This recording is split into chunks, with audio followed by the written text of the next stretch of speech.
24. The marvelous biological remote sensing, telesthesia, and telepathy by Xiefeng. Let's first look at the following cases. Case 1. Huiyin reported in Four Flowers and Four Dragons. The story of two quadruplets. If one of the quadruplets catches a cold, the other three will surely have a fever.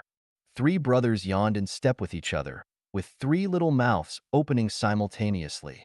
They uttered ah sonorously, as if proclaiming their manliness. Case 2. There is a report called the unexpected reunion of kindred, the details of which I cannot remember very well. It relates the reunion of mother and daughter after a separation of more than 4 decades. Under a strange combination of circumstances, the daughter was adopted by other people.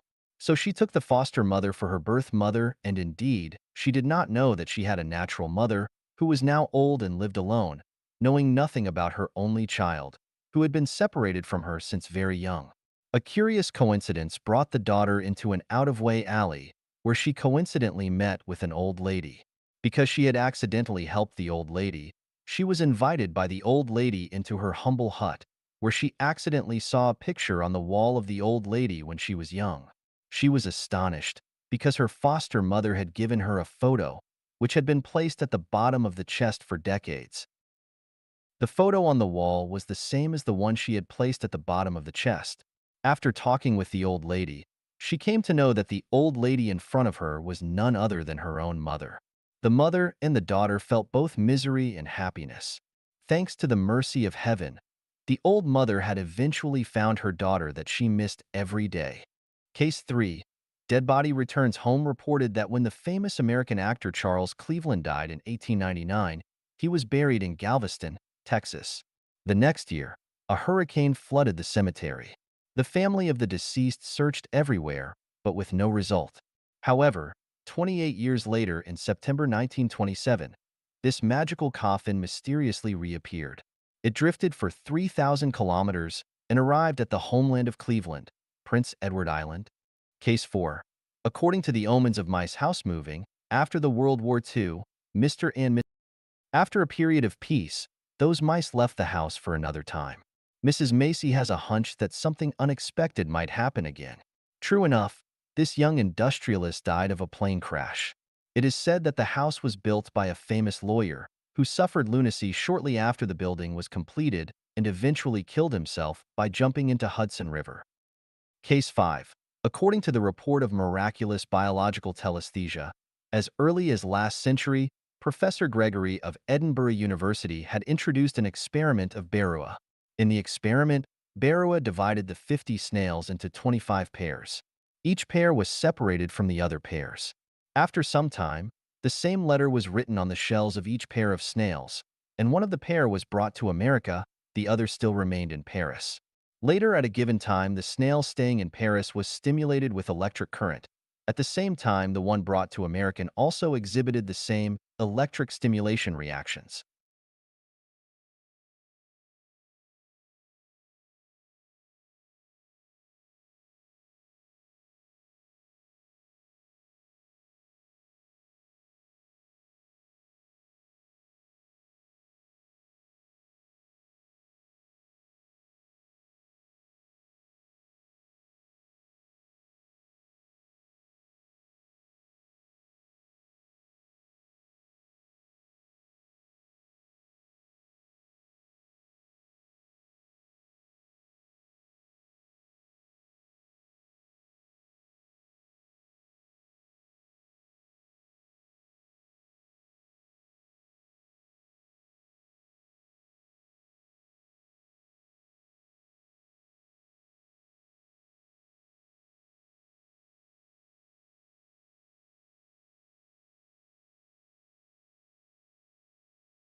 Reactions. Well, so much for the example of remote sensing, telesthesia, and telepathy. Remote sensing. First, I'd like to make it clear that the remote sensing I am talking about is purely biological remote sensing, which is different from the electromagnetic wave remote sensing, sonar remote sensing, and geophysical field remote sensing applied in aviation, spaceflight, navigation, meteorology, mapping, global positioning, resources survey, environmental protection, disaster prevention, hydrology and geology, and archaeology. In the mythology, the legend of deification, there are two people with special ability, one called clairvoyant and the other clairaudience. Both of them possess the ability of sensing everything happens in Jiangxia's staging camp from far distance. The mice's behavior in Case 4 is an example of animals' remote sensing. The special ability of remote clairvoyance, frequently mentioned in science of Qigong, is also a kind of remote sensing. Then what is remote sensing? Remote sensing is a biological ability for gathering information on a given person or object or an area at a distance by receiving the thinking wave or electromagnetic waves they have sent out via directed thinking. Remote sensing is not a mysterious phenomenon, rather a resonant frequency. Just like a television channel that receives electromagnetic signals of live broadcasting transmitted by a TV station and informs us of the happenings in a different place, or like a radio which picks up the frequency of a certain radio station and broadcasts the clear voice of the announcer. Remote sensing is a natural phenomenon in the universe, but its occurrence is very unusual. Strictly speaking, the scenes described in science fiction are not sheer fabrications but a reality that has transcended time and space. Some people can accurately predict the future because they have actually mastered the technology of remote sensing. For example, the French Dr. Nostradamus, the eccentric Dorothy, Sakyamuni, and so on. The death of Russian Tsar Ivan by the end of the 16th century had been accurately predicted by 60 Russian prophets 12 days prior to his death. It is said that some people had given up the journey by Titanic for remote sensing its forthcoming disaster. There are a lot of prophecies in the Bible, the Quran, and the Sutra. Actually, these prophecies are a kind of remote sensing. My description of 36-dimension space is also a result of remote sensing. The explanation for the origins of the universe, man, and life is also only an apperception via telegnosis, an apperception that transcends time and space. The explanation does not result from the poor knowledge and logical reasoning I have acquired. Scientifically, my arguments and argumentations are not adequate, but I believe man will ultimately know that I am right. There are only a very limited number of people capable of remote sensing, just as there can be only several queen bees in a swarm of bees. The world will fall into chaos if everyone is capable of remote sensing. So I shall drop the topic here. If you are capable of remote sensing, it is your good luck. Telesthesia. As a physiological phenomenon, telesthesia is an imperceptible physiologically transferred induction. The most special case is the lactation after birth. Take humankind, for example. No matter how plump a woman's breast may be, no matter how many sexual intercourses a woman may have, and even if pregnancy has reached 10 months, lactation will not occur as long as the child is not born. Only after a baby is born, the baby's need for milk will stimulate the physiological reaction and milk will begin flowing. In the same way, the tear duct will secrete tears only after foreign matter has entered the eye or emotions have fluctuated too greatly. Cases 1, 2, and 5 are examples of biological telesthesia. Remote sensing can be acquired through conscious cultivation, while telesthesia is an unconscious physiological behavior, a physiological mechanism, and a natural program designed by the greatest creator. For this, we will not say much. Telepathy. Telepathy is the universal phenomenon in the universe. Everything has telepathy. Strictly speaking, all activities of life forms are the result of telepathy. More accurately, all the phenomena we see are the result of telepathy. The macroscopic and microscopic universes are both the result of telepathy. Both organic substance and inorganic substance are capable of telepathy. Man, animals, plants, and insects have telepathy. Mountains, rocks, rivers, and weather all are capable of telepathy. The effective evidence for the telepathy of microscopic matter can be found in the fact that the famous Buddhist master Jinkong cited on many occasions the Japanese scientist's research on the crystal of water molecules when expounding on Mahayana's Sutra of Infinite Life. He said that when we said thanks and love to water, the arrangement of water molecules will be a very beautiful crystal, and that when we are hostile and indifferent to it, the arrangement of water molecules will be a chaotic assemblage. Hence, Master Jinkong told us that since human body is 70% water, as long as we show more care for water in our body, then the water molecules in our body will act effectively and will increase our health. We may be free from illness all our life. He went further to enlighten us that since 70% of the earth is covered by water, as long as we don't pollute the rivers, lakes, and oceans, the earth will not be inflicted with floods, inundations, droughts, and hailstones. Like the gravitation between everything, the telepathy between everything exists and occurs everywhere and at any time. The most obvious example is electromagnetic induction, sound wave induction, photoelectric induction, and so on. Now there are automatic doors in cities around the globe. The door closes when man leaves and opens when man approaches. Some street lamps will be automatically turned on when it becomes dark and will be automatically turned off when dawn breaks. Some anti-theft devices will automatically set off alarms when a person enters a security zone. The telepathy between life forms happens at every moment. The quadruplets in case one, the other three will have a fever as long as one of them has caught a cold. When one yawns, the others will open their mouths simultaneously. It is also the case with twins and multi-births. There are different degrees of telepathies occurring at any moment between mother and daughter, father and son, lovers, and enemies. The abnormal behaviors of animals before earthquakes, the pain of joints suffered by arthritis patients before the heavy rain, the frantic movement of insects before the storms, the suicidal behavior of plants like bamboos prior to a disaster, the sudden fidget and vexation experienced by people occasionally. All these are the results of telepathy. The day before yesterday, November 30th, 2003, I ran into a former colleague of mine. He has rented a luxury villa. He joyfully told me that in the courtyard of the villa there were 4 rows of grapevines as long as 30 meters. He told me that the house owner said these grapevines had not produced grapes for many years. After he lived in the villa, he watered the grapevines every 3 days, applied fertilizers, hoed up weeds, and dug up the soil. Now the grapevines are heavily laden with grapes. He said that he could earn a handsome sum of money from grapes alone. He also said excitedly, plants will repay when they get enough care and protection from human. This is also a kind of telepathy. In front of the window of the master bedroom in my yard there is a tree, whose name is unknown to me. It blooms the small white and purple flowers. Each time when the tree is in full bloom, it will be covered all over with the flower petals, which emanate a strong fragrance. This year the tree has flowered one time before the rain season.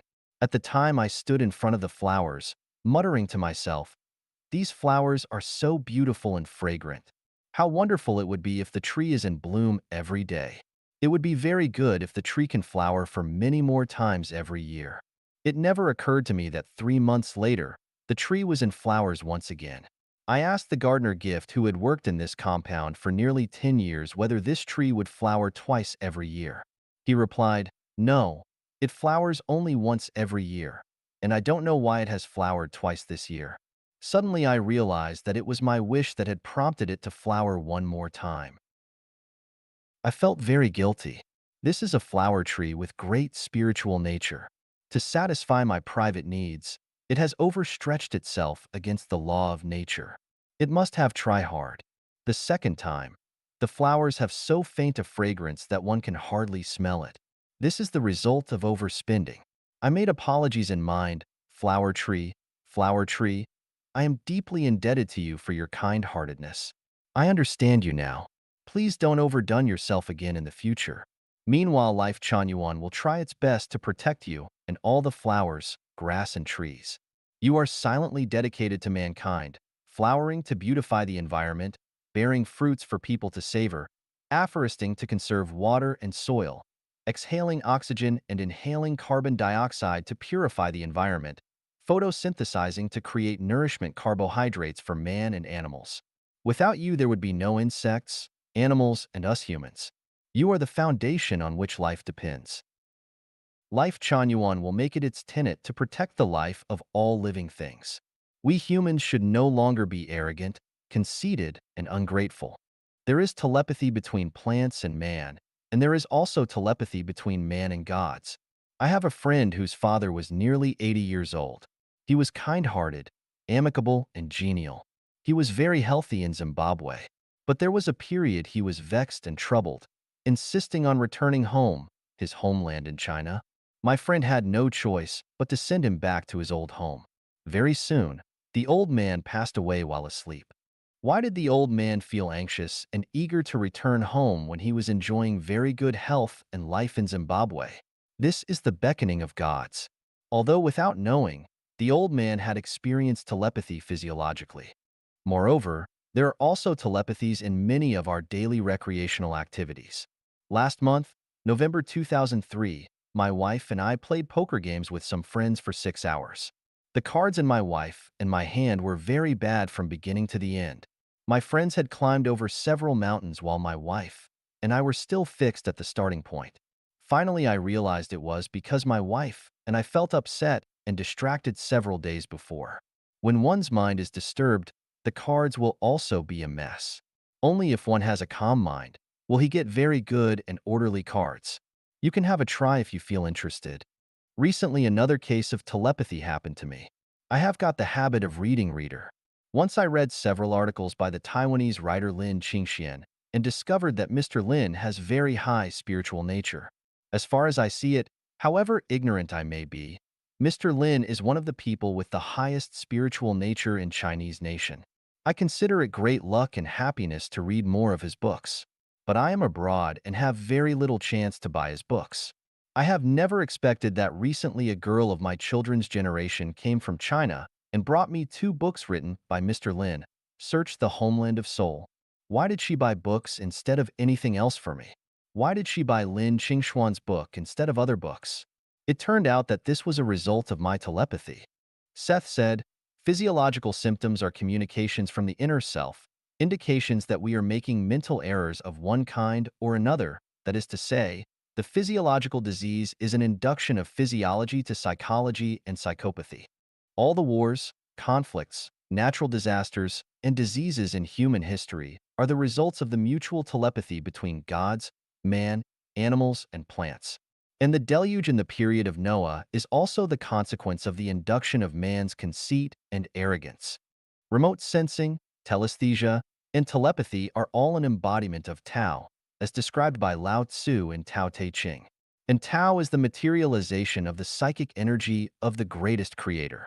In the final analysis, remote sensing, telesthesia, and telepathy is a program designed by the greatest creator to maintain the balance of nature.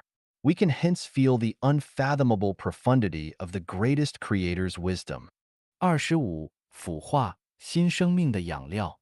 25. Pythogenesis, Nourishment for New Life. By Xiefeng. Pythogenesis is a natural phenomenon. It is the transformation of putrefaction, corruption, and decomposition. Putrefaction, corruption, and decomposition are bad, but pythogenesis is a conversion of energy and a transition of life. You can observe a fallen apple from the tree. It rots at the beginning, but after a period of time, only an empty shell is left. Then after some time, even the empty shell vanished. Where has the entire apple gone? It has undergone the process of pythogenesis. All things in the material world will go through pythogenesis, without which there would be no such material world. Just imagine, how can we have today's environment and civilization if the carcasses of animals remain intact for thousands of years, if the leaves fallen from the trees remain as fresh as ever, if the piled garbage does not rot, if the slave society and feudal system does not corrupt, and if despotism is always maintained, if the original religion does not corrupt, and if the ancient civilizations last for eternity? The rotten carcasses of animals and the decayed plants will be decomposed by microorganisms in soil or water and converted into aliment, which to be absorbed and utilized by other plants. The ancient religion and civilization were decomposed by the development of the times and converted into a knowledge and wisdom, which to be absorbed and utilized by the present religion and civilization. How perfect the design is! The waste is changed into valuable materials, and the corrupted is turned into wonders. Who is capable of such considerate and flawless thinking? The greatest creator. 26. 生死令凡俗人迷惑的现象。26. Life and death, a phenomenon puzzling mortals and deities. This earth sees the birth and death of a huge amount of animals and plants every day and every moment. Life and death is a universal phenomenon in nature. Everyone has embarked upon the journey to death since the moment of his birth. The happiness of life and the sadness of death are the basic emotions of mortals and deities. A family will be bursting with happiness at the birth of a baby, and a family suffering loss of a relative will be overwhelmed with extreme sadness and grief. With the exception of the Jesus and Buddha Sakyamuni, who are so transcendental and free from vulgarity and have such great wisdom, few can escape from this enigmatic circle and understand the real signification of life and death. The tragedy of life lies in the lack of enlightenment and in the inability to escape from the transmigration of life and death. For thousands of years, people have been seeking the way to immortality. Modern medicine and science are also probing into the secrets of longevity. I wonder why people are so happy about life but so grieved at death. Seeking life entails endless troubles, and seeking death brings infinite benefits. What would the world look like if none of the plants and animals on the earth dies, and if our great-great-great-grandparents survive till today and each family has a thriving population? Some will think it would be best if all of them die and all of us survive. Well, suppose they all die and we all survive. See if we are better off. It would be okay as long as we can distinguish who they are and who we are. We must know at the same time that everyone wishes the same as you and me. Then in the end, who are to die and who are to survive? Is it so good to live and so bad to be dead? Take a look at human history, pay a visit to your neighbors, and ponder over the question of what good there is to live and what harm there is to die. Let's forget about the time immemorial and talk about the time from Sakyamuni till present. How many people have lived a good life and how many have died a bad death? Let's take the examples in Chinese society. Antenatal training has been provided even before a baby is born. Abandoning the music of nature, the greatest creator, God, and Buddha, people spare no efforts to inoculate the fetus with the imperfect music of mankind. Immediately after birth, adults try every means to provide the little babies with toys and cartoons instead of having them got in touch with flowers, birds, insects, and fish in nature. Before the age of schooling, the children have begun their preschool education, learning piano, painting, kung fu, and dancing. They have no opportunity to bring their own instinct into play nor have fun in nature. When the children have just begun to know about the world around them, they will be burdened with heavy and formless pressures. In addition to the heavy school bags and the endless homework, adults spare no efforts to add extra education for them. Moreover, endlessly lecturing began to pout on to children. You must be someone, you have to get full marks in exams, otherwise you'll be lagging behind others. Child, I am doing all this only for your good. You must work hard and strive to become an excellent student. You must enter key middle school and then qualify yourself for study at prestigious university. Otherwise, you will have no foothold in this society. Why are you so fond of playing, my kid? Look at Xiao Ming. She is so diligent and so promising. You must learn from her. These and many more lecturing have left children at a loss. The 100-meter dash begins with middle school. Students are preoccupied with study and examinations day and night. Teachers and parents are carefully supervising and urging, and the society is imprudently promoting the atmosphere of elites. As a result, the splendor of human nature is inundated in the endless darkness. Will their college life be relaxing? The answer is no. The comparison between classmates for superiority in terms of food, clothes, residence, and transportation is only a small matter if compared with the authoritative indoctrination in ideological field and the blind and unlimited pursuit of knowledge. College should be a place to cultivate noble moral sentiments, but the majority of colleges are fostering the lively and natural men, but the robots that have lost on self. We must bring honor to our ancestors, we must win glory for the motherland, and we must win credits for our nation. The colleges have been fostering the narrow-minded notions. What's worse, some colleges and organizations are teaching students how to make their first fortune, how to rise in the world, and how to attract handsome men and beautiful women to themselves. This is a worrisome era. The real distress begins with the graduation from the universities. There are a bewildering number of roads ahead. Which one shall I take? The unbridgeable gap between dreams and reality, the intangible conflicts between ethics and interest, the marriage, the houses, the cars, and the expected splendid success. All these have put university students at loose ends, which has fragmented the entirety of their spiritual nature to an unbearable scene. If university graduates are like this, then those with no university education must have experienced even greater conflicts and misery in mind. Marriage and having of a family does not secure one a harbor to shelter the storm. Heartrending matters occur frequently, and it is only normal human feelings to support aged people and bring up children. What people cannot bear is the friction and battles between husband and wife, birth, death, illness, and old age, departure, resentment, failure to accomplish one's desire, and transience. All the beauties of life have been ruined completely. We see people on the streets, each of them looking vigorous and elegant. But once we get to know their inner world, we will find every one of them emaciated and fatigued. Many people in my neighborhood are rich businessmen. They all have villas, servants, and limousines. Then they should be happy and satisfied, right? The answer is no. When I chatted with them one day, one of them said, "Actually, if I have a million yuan RMB, I will be doing well in China." Another person, as if he has heard the talking of an alien, taunted, "A million? What can you do with it? It is barely enough to buy and decorate an apartment." Another said to me, "I heard you are writing a book, right? You are a little old-fashioned. Don't you know that in today's time you are everything if you have money and you are nothing if you don't? Make haste to earn money." Yet another person, a woman, preached, "Nowadays money is God. How many copper coins is conscience worth?" I was overwhelmed. I shuddered. No wonder they grudge every second and every penny and regard money above everything else. I see the world is ruled by goblins, devils, and monsters. Am I wrong? Or am I the real devil? Or I don't fit in with this world at all. I feel that life is suffering and human life is rightly a sea of suffering. The sea of suffering is borderless. Please return and repent for salvation.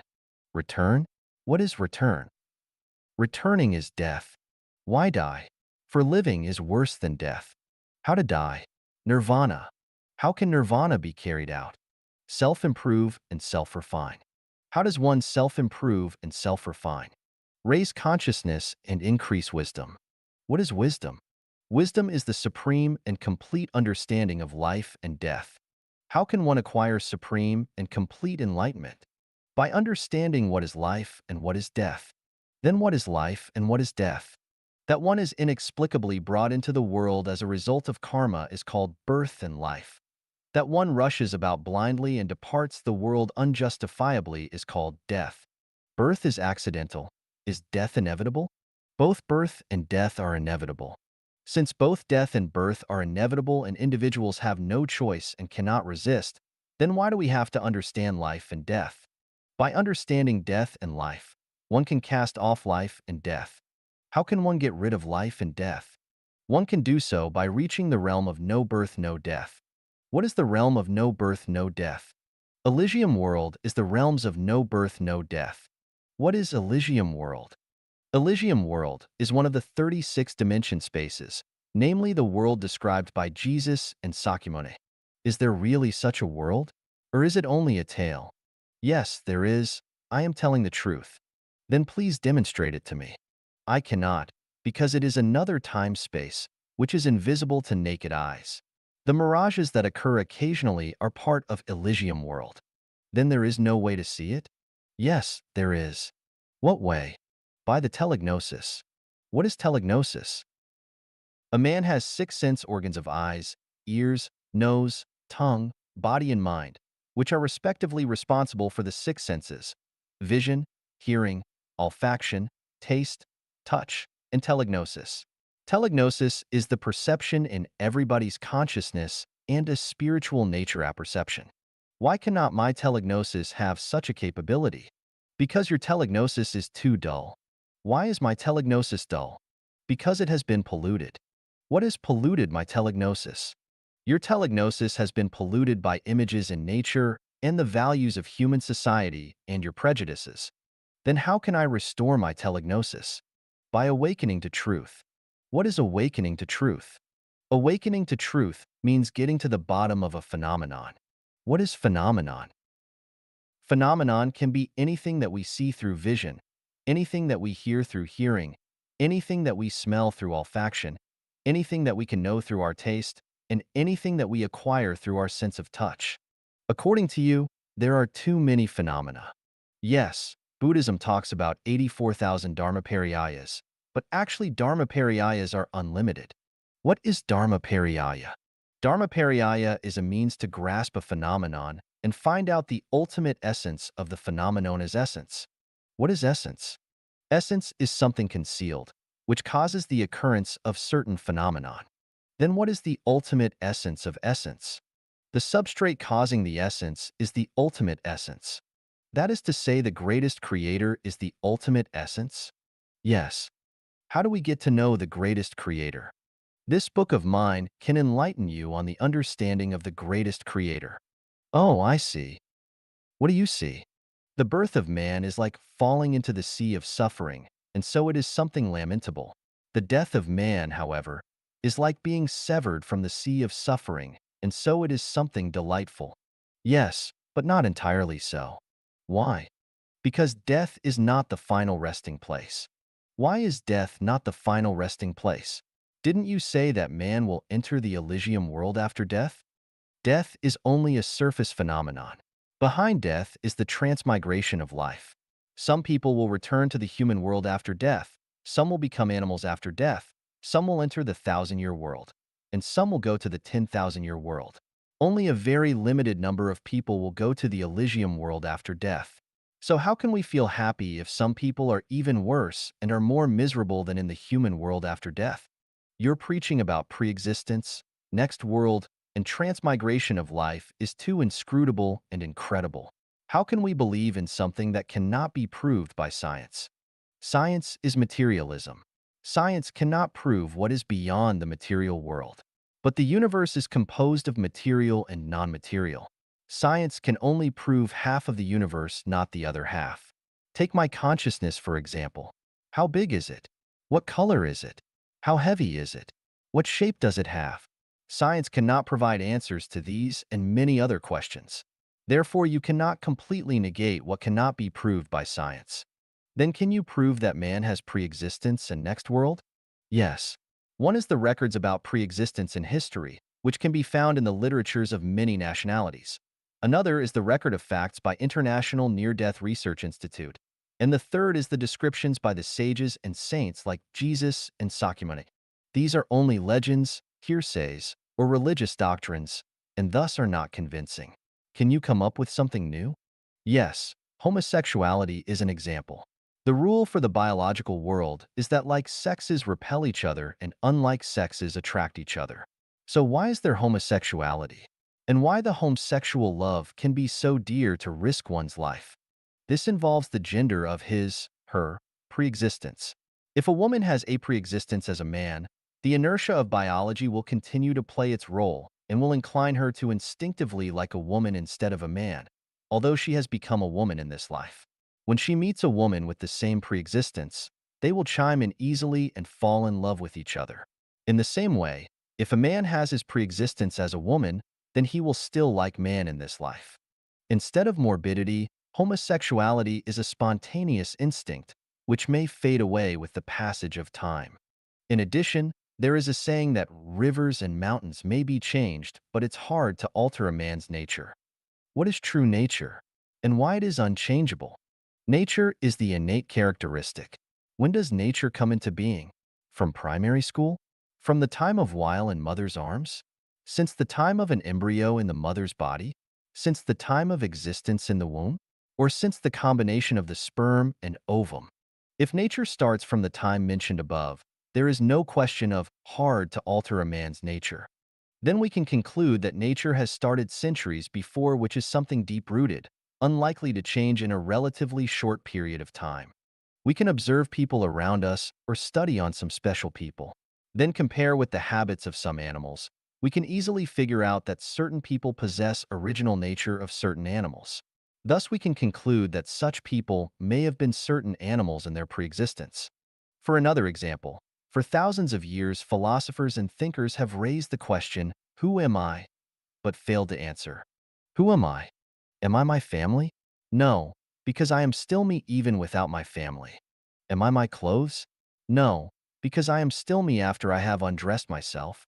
Amimi teeth. No, because I am still me after I have lost all my teeth. Am I my hair? No, because I am still me even if I have become bald. Am I my eyes? No, because I am still me even if I have become blind. Amimi legs.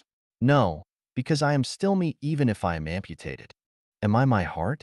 No, because I am still me after organ transplantation. Am I my blood? No, because I am still me even after I have blood transfusion. Neither this nor that, then who on earth am I? Well, I am Tathagata. What is Tathagata? Tathagata is the essential origin, the consciousness, soul, that already exists beyond the flesh and is enduring hardships in the world by living in this home of my flesh. When this home of my flesh ceases to exist, I am still there. All that I have to do is only to find another home. This is just like crossing a river. I borrowed a boat, but I would give up the boat and go on shore after I have got crossed. Buddhism preaches that an enlightened heart gives rise to insight into nature, and an insight into nature secures Buddhahood. If we have understood this principle, we are already Tathagata Buddha. We will go directly to Elysium world after death and don't have to come to the human world to continue the hard time. Well, also much for the simple introduction of life and death. My purpose is not to consider something as it stands, but rather to make it clear that the irreversible question of life and death is determined by the greatest creator, and that life and death has its purpose and meaning. Without the greatest creator, there would be no life, let alone the question of life and death. 27. 公鸡打鸣。27. The crowing of roosters. Since I lived in the countryside when I was young, I remembered very well about the roosters crowing. Especially when I had to start out early, my diligent and kind mother would judge the time of day by roosters crowing, prepare breakfast and solid food in advance, and then wake me up. The roosters crow 3 times each night at regular time intervals. The first crowing is at about 3:30 in the early morning, the second approximately at 4:30, and the last around the dawn. Excuse me, the time of crowing may not be accurate because I have been away from my hometown for more than 2 decades and I am now living in an area where no crowing of roosters can be heard. Some people say that roosters crowing is to tell other roosters, "This is my territory and do not come in." Some say that roosters crow to attract hens. I would say that roosters crow to tell people the time. Prior to industrial civilization, man did not have clocks and watches. For survival, man had to know the time of the night. For example, 2 or more people were on a hunting trip and set the second crowing as the time to get up.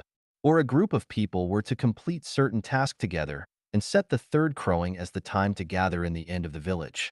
Roosters crowing is involuntary. It is a conditioned reflex or induction of its biological clock in its body against the stimulation of the magnetic wave of the magnetic field when the Earth rotates to a certain angle. The rooster is not aware its crowing is to tell people the time of a day and serve the people, just like us humans who are living on the Earth and are not aware that we are serving the greatest creator. The rooster cannot realize the meaning of its crowing late at night, but the man who creates the rooster is well aware of the meaning. In the universe, there is no sound that does not have a purpose. The man that creates rooster does so for the convenience of human survival, and thus has created this miracle. If the roosters can realize the purpose of their crowing, they will stop doing so when they see that many of their friends and relatives have been killed by mankind. If the crowing is to warn others of their own species not to violate their territory, they will not do so late at night, thinking to themselves, "Who will come to invade my territory in such late hours? I'd better conserve my energy and strength till tomorrow and fight off whoever has the nerve to invade my territory." If the crowing is to attract more hens, the rooster certainly knows that hens will be busy laying eggs and taking care of chicks during the day, so they will not pay any attention to him. It would be better if he takes a good rest now and keep his energy for the romances with his wives and concubines and mistresses. Therefore, the rooster's crowing is only automatic behavior, but the rooster's unintentional crowing is to serve the conscious purposes. Then who designed this purpose? Who but the greatest creator? 28 Mi Feng de Zhi Hui. 28. The wisdom of bees. What kind of house structure is most reasonable if we humans are to construct several hundred houses, every one of which is to accommodate only one person temporarily incapable of activity, all of which shall take the least material and labor, and all of which have the strongest structure, the most beautiful appearance, and the greatest cubage? Should the houses be made of interconnected cylinders? No, the different sizes of man's legs and waists may prove waste of some space, and the waste of space mean the waste of labor and materials. So it is not the most economical way of house building. In addition, cylinders have too little contact area between them, and it is not enough to serve as a wall for two rooms. Should the houses be made of interconnected cubes? No, the four corners will be a waste of space. It does not look very pretty either. Should the houses be made of adjoining octahedrons? No, the more sides a structure has, the more difficult it is to build and more time-consuming. Should the houses be made of many irregular shapes? No, the houses thus constructed will not appear good, besides a lot of more time and material may be wasted. Then what structure is most reasonable? The honeycomb of bees is the most ideal structure. The honeycomb is made up of hexagon columns. Since the lower part and middle part of the larva are different in sizes, the bottom of the honeycomb has been made into three congruent rhombuses. In 1712, the astronomer G.F. Maraldi of Paris Observatory concluded through measurement that the obtuse angle of the rhombus is 109.28 degrees and the acute angle is 70.32 degrees. For these figures, a French scientist specially consulted a Swiss mathematician. What is the most economical way in terms of materials to construct a hexagon column with a bottom consisting of three congruent rhombuses? The mathematician's result is that the column can use the least possible material only if the obtuse angle of the rhombuses is 109.28 degrees and the acute angle is 70.32 degrees. Wow, the bees are too wonderful. Long before the birth of man, they have solved the problem that man has not discovered and realized until now. Each bee knows that the column can be constructed most effectively and economically only if the obtuse and acute angles of the rhombuses are respectively 109.28 degrees and 70.32 degrees. For us, man, only the greatest mathematicians can work out the result. How can ordinary people compare with those tiny bees? Are bees smarter, more intelligent, and wiser than man? If this is the case, why don't the bees know for whom they have toiled by gathering honey from hundreds of flowers? Man is not only reluctant to give to others what belongs to him, but is always calculating to encroach upon what belongs to others, even wants occupy all the properties of the world for his own good. So are the tiny bees carrying forward the unselfish communism style? If bees have such advanced wisdom and so open a mind, they must have, according to the theory of evolution, evolved into creatures far superior to man long ago, since they have come to the earth long before the birth of man. Why are they overtaken by men in evolution? The founder of the theory of evolution, Darwin, exclaimed, "Natural selection is powerless to explain such perfect structure of the honeycomb, because as we see it, either in terms of labor or the use of beeswax, honeycomb conforms to the theory of maximum economy and is absolutely perfect." Then, even the originator of the theory of evolution has realized that the wisdom of bees does not result from evolution. We are also clear that the wisdom of bees cannot compare with that of man. And bees would certainly not carry forward the unselfish communism style for man that has been severely exploiting them. Then there is only one origin of their wisdom: instinct. What is instinct? Instinct is the capability possessed after birth. Instinct is the capability possessed after birth proved to be contradictory with the theory of evolution. So is evolution theory a fallacy? Doesn't the inborn capability prove that everything has been what it is now from the very beginning? Doesn't the inborn capability prove that things are not developed through evolution but are created? Doesn't the inborn capability prove the ability of the greatest creator that has created everything? Aren't the degrees of the acute and obtuse angles of the rhombuses at the bottom of the honeycomb designed by the greatest creator and added to the instinct of the bees? Do you still want to deny the existence of the greatest creator? 29. 小鸡破壳而出。29. The chick comes out from eggshell. After 21 days of hatch by the hens, the yolk and egg white inside the egg turn into chick. Before it comes out of the shell, the chick has no connection with the world. Then how does it come out of the shell? From whom it learned the skills of breaking the shell? The chick's dad is busy all day chasing after hens, and thus never cares the chick's life or death. Even if the chick's mom keeps complaining to the chick's dad for not attending to housework and raising the chick's dad can find many excuses. How can you be sure that I am the dad of this little thing? Just last month, I saw you hanging about with the roosters in the neighborhood. Surely the dad did not teach the chick skills to break the shell. Then can it be the mother who teaches the skills of breaking the shell? No. Instead of teaching the chick to break the shell, it will be much easier and less troublesome for her to break the shell herself. Then who has taught the chick? Who has told the chick that the world outside is colorful? How does the chick know that his delicate beak can break the shell? Why the shell is thick enough to protect the chick and thin enough for the chick to break? There is only one answer: instinct. Instinct is not evolved. It is innate.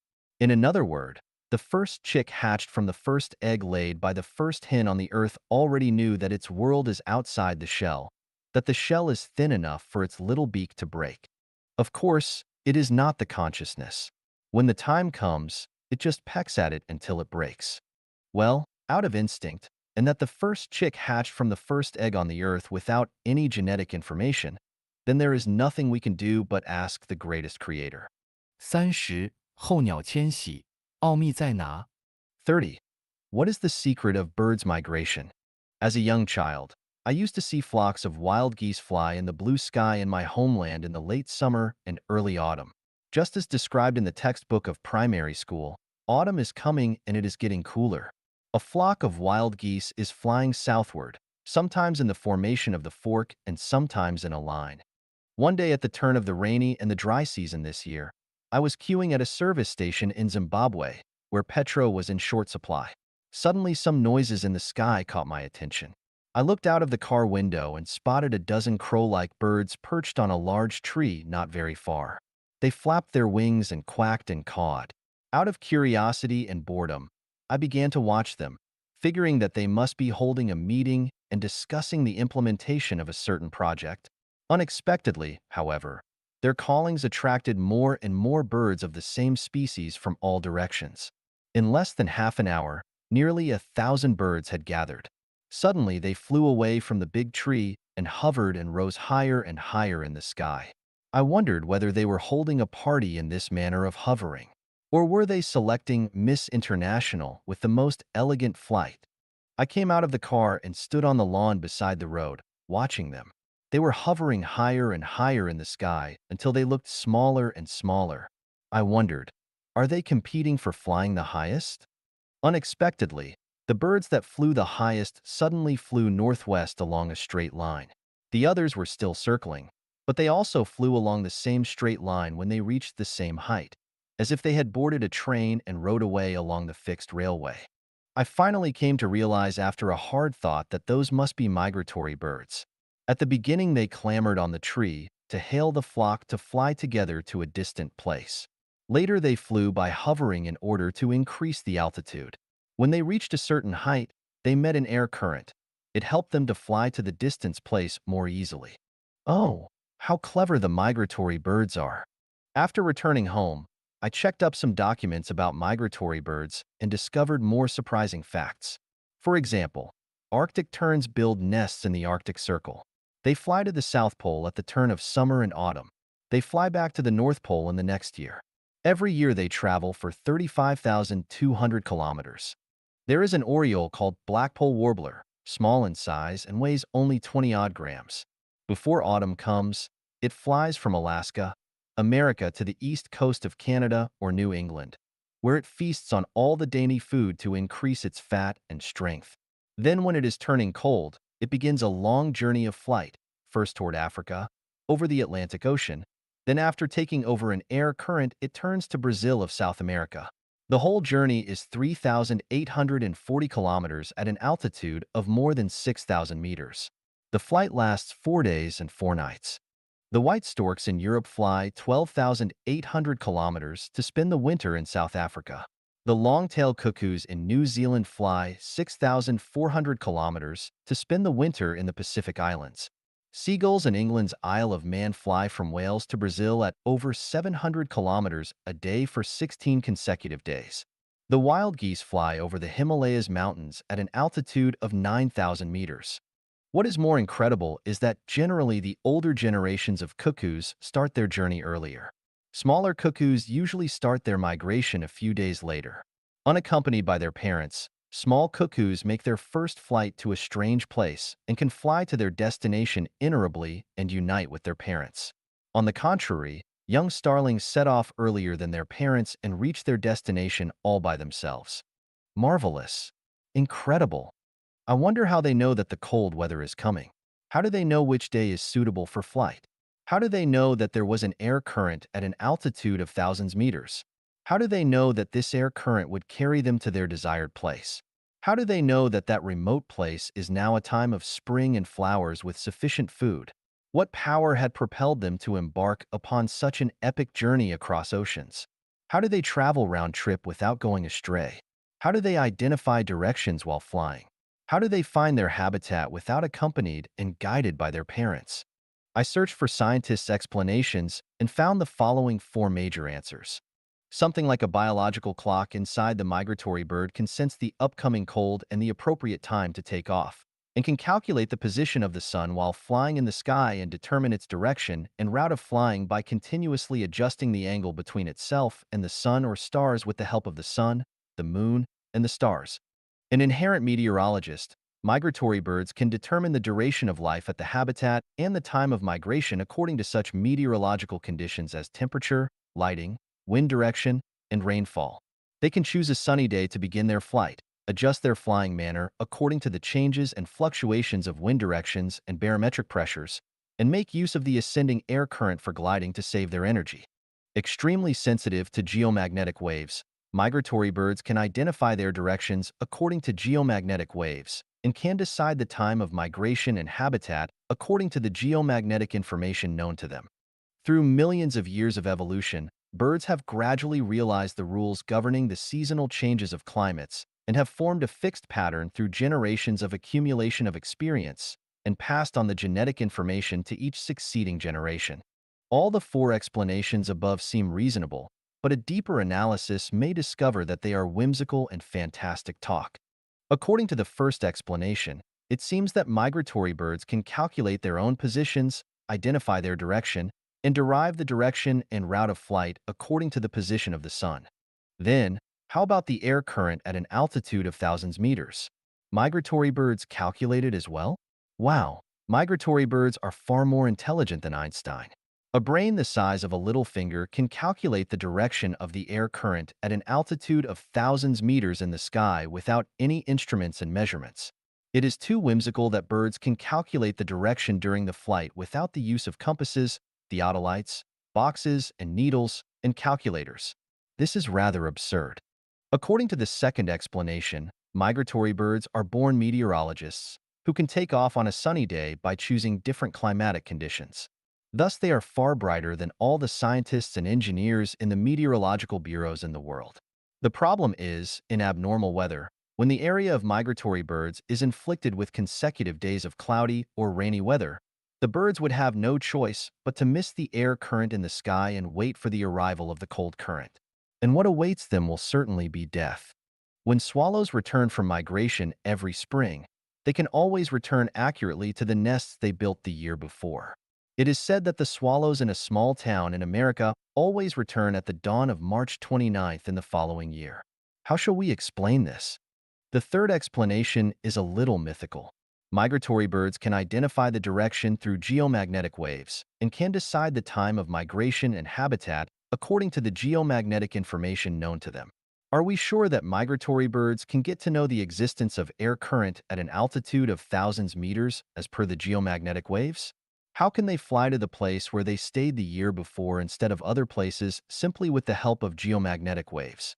The fourth explanation is a typical theory of evolution and seems flawless. As we have known from the chick's breaking of eggshell described in the above section, the theory of evolution has been proved untenable in this aspect by the fact that the first chick hatched from the first egg laid by the first hen on the earth could break the shell without the inheritance of any genetic information and shell-breaking skills. Then is the theory tenable when it comes to migratory birds?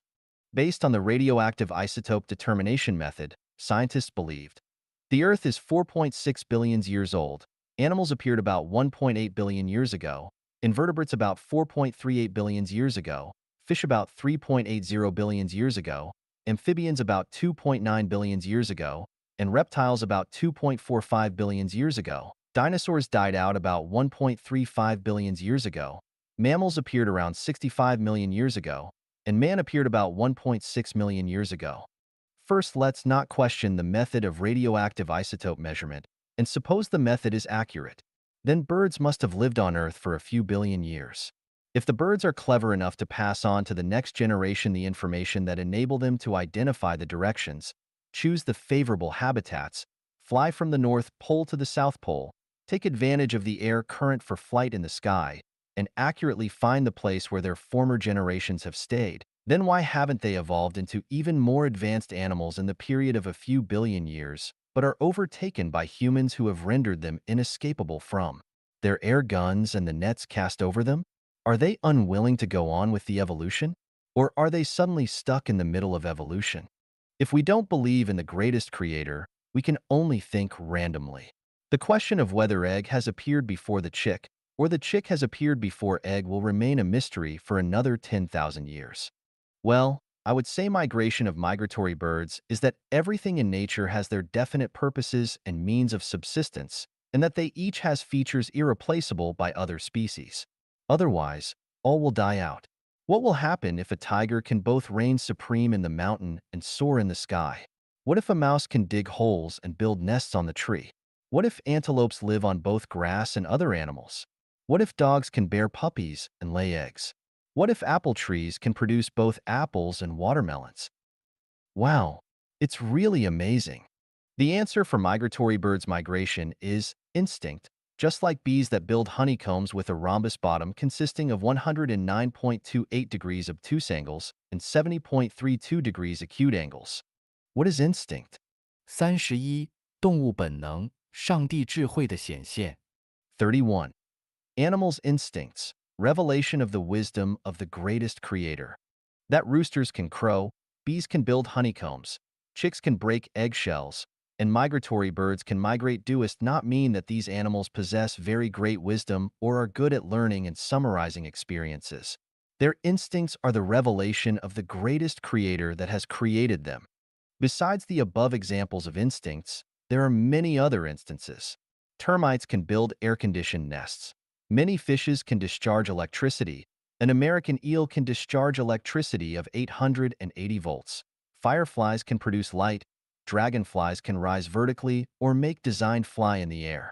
Turtles can lay their eggs in the warm sand for them to hatch, to protect themselves. Chameleons can change the colors of their bodies at will, and bats can locate food via sonar in pitch darkness. Mollusks like snails have a tough home to protect themselves. Now let's have a look at the bird's skill in nest building. An African weaver bird, in particular, can select soft twigs and grass to build an apartment that holds snakes at bay and keeps water from leaking in. Silkworms can spin silk, spiders can weave webs, and homing pigeons can locate their own nests. The ants are capable of well-organized and well-planned collective activities. Worms can restore itself if one part of their bodies are cut off. The military dogs have extremely sensitive olfactions. All these are the embodiment of animals' instincts, which are not results of millions of years of evolution, but have existed the very moment the animals appear on the earth.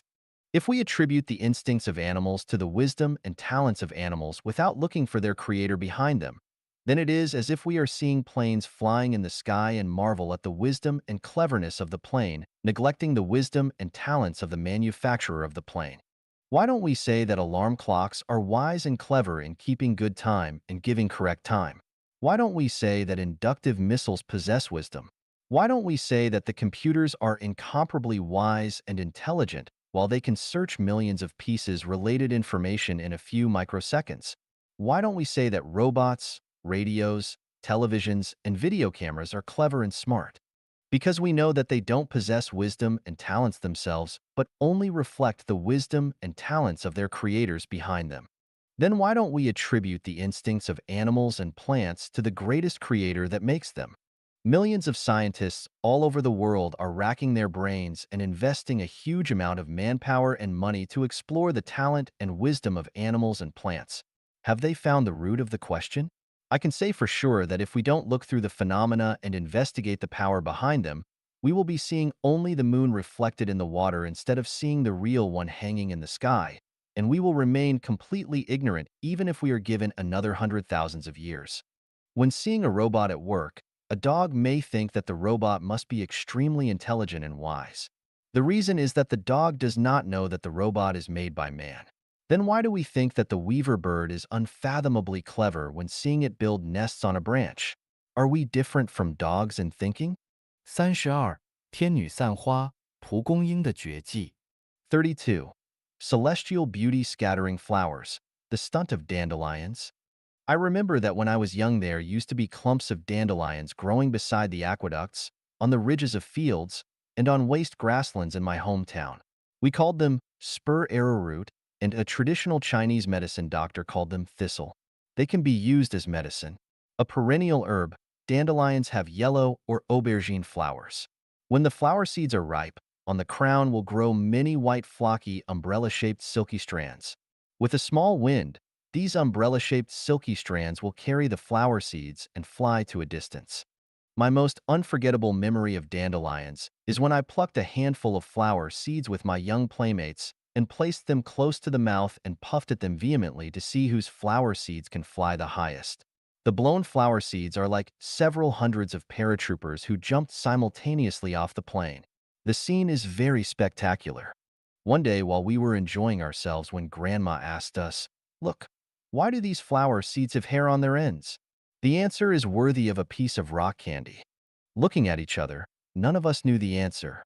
My grandma said, "The hairs on the end of the flower seeds of spur arrowroot are to carry the seeds to a more distant place when the hairs fly with wind.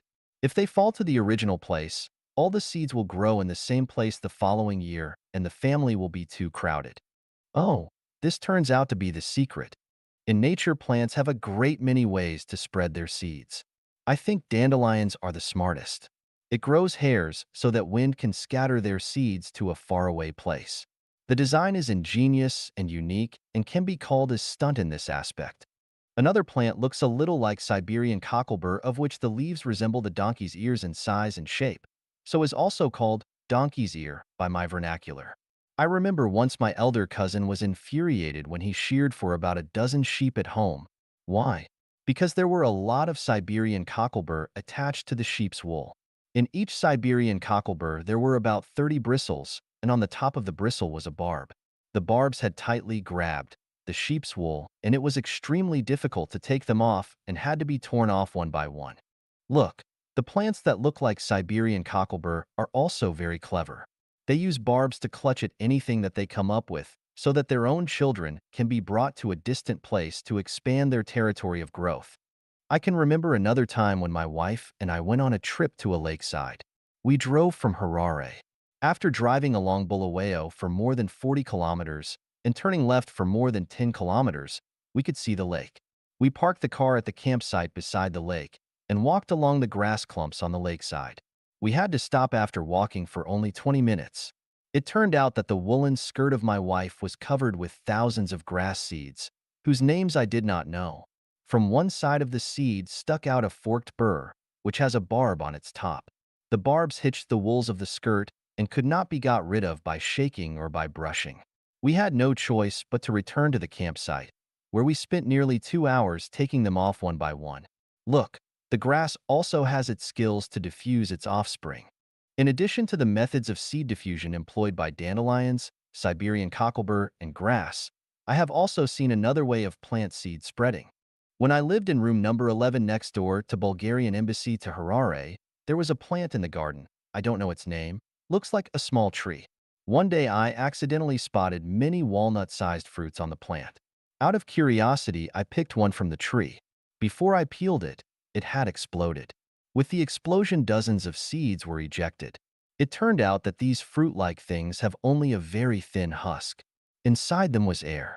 When they were inflated with air, they will blow up automatically and eject the seeds from inside. Look, the plant each has its own magic powers in spreading its seeds.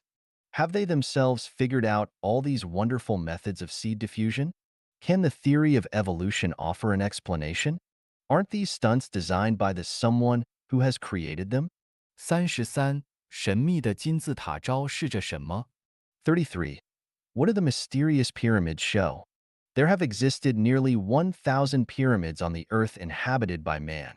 There are pyramids not only in the desert of Egypt, but also in the area between 30 degrees north latitude and 30 degrees south latitude in the Pacific Ocean, in the area between 30 degrees north latitude and 30 degrees south latitude in the Atlantic Ocean, at 30 degrees south latitude of the Indian Ocean, in the south of Japan's Honshu, along the Mediterranean and Portugal's coastal area, and in Southeast Africa, west coast of Australia, and north coastal area of New Zealand and South Hemisphere. Pyramids were not built by man and nor built by the ancestors of man. It is the greatest creator who inspired God to build the pyramids, and it is God who then dispatched angels, celestial being, and Buddha to build the pyramids. If it is difficult to understand this, it can also be said that they were built by aliens. There is only one purpose: receiving and accumulating the energy from the universe and supplying the energy for the making of life and man on Earth. It can be said that pyramids are the laboratories and cultivation sites for the making of life and man. The pyramids of Egypt were designed and built for the creation of man. Other pyramids were built for the creation of other life forms. Since different life forms need different energies, the foundations of pyramids are not all squares. Some are triangles, pentagons, and hexagons. The pyramids of Egypt have only a history of 12,000 years, while other pyramids are 2 billion years old. Please refer to Origin of Life and Origin of Man if you want to understand how pyramids were built and why they were built along the 30 degrees south latitude and 30 degrees north latitude. When I was an English teacher at a middle school, I once taught my students an article about pyramids. I was not enlightened then, but I was fascinated by the mystery of the pyramids. I could not figure out how the stones, each weighing several tons, were transported and why they fitted so well. I held a suspicion about the notion that it took hundreds of thousands of Egyptians dozens of years to complete the Pyramid of Khufu. Later, enlightenment dawned on me after a series of events happened to me, after I encountered some dream scenes, and after I conducted some meditations. The origin of universe, the origin of the greatest creator, the origin of life, the origin of man, 36-dimension space. All these and more gushed out like floods. I was not feeling myself anymore. A powerful force is propelling me to act according to His will. I am now feeling like a robot and a servant. I have to keep writing. I won't feel relaxed until I have poured out what is in my mind, even if in a manner of outline. Otherwise, I will be mad. I have collected an article about pyramids, the abode under clear clouds, which is attached here unabridged for your reflection and analysis. There are about 80 pyramids dotting the west bank of the lower reaches of Nile. They are the mausoleums of the pharaohs, kings, of ancient Egypt. In Egyptian language, pyramid means high. Seen from any direction, the pyramid is an isosceles triangle tapering from the bottom to the top, resembling a Chinese character for gold. Hence people vividly call it Jinzi Tower. Yi, 浩繁的工程. An incredibly complicated project. The greatest pyramid is the mausoleum of the pharaoh Khufu in the 4th dynasty. Built around 2700 BC, the pyramid is 146.5 meters high, which is equivalent to a 40-story skyscraper. The foundation of the pyramid is a square, and the length of each side is 230.6 meters. The pyramid covers an area of about 52,900 square meters. The Great Pyramid is made up of about 2.3 million stone pieces of different sizes. The lightest weighs 1.5 tons. The average weight of the stone pieces is 2.5 tons. and the total weight of the pyramid is 6.848 million tons. 978,286 7-ton trucks will be needed to carry all the stones. If connected one by one, the total length of these trucks will be 6,200 kilometers, which is longer than the length from Hainan Island in the south of China to Mo River in the north of China and longer than the length from Pamirs in the west of China to Shanghai in the east of China. The trucks can line the whole length of the Yangtze River from its upper reaches of Tuachuo River to Yuzhangkou in its lower reaches. Pyramid of Khafre is the second largest pyramid, 3 meters lower than the Great Pyramid. Beside Khafre there stands a gigantic stone carving, Sphinx. It is said that Khafre, the third pharaoh of Egypt's 4th dynasty, was inspecting in 2610 BC his mausoleum to be completed when he discovered a discarded megalith in the quarry. He ordered the stonemason to sculpt this statue according to his physiognomy. The statue is 22 meters tall and 75 meters long. It wears a one's crown. On its forehead there is a relief of a sacred snake. Under its chin is trailing a beard more than 5 meters long. The statue is stately and mysterious. When Napoleon occupied Egypt in 1798, he ordered the Sphinx to be bombarded with gunneries. However, it remained unmoved, but for a few broken beards, which are now preserved in British Museum. According to Napoleon's rough estimate, if the stone pieces of the 3 neighboring pyramids of Khufu, Khafre, and Menkaure were used to build a stone wall 3 meters high and 1 meter thick, this can encircle the entire France. Where did the massive number of stone pieces come from?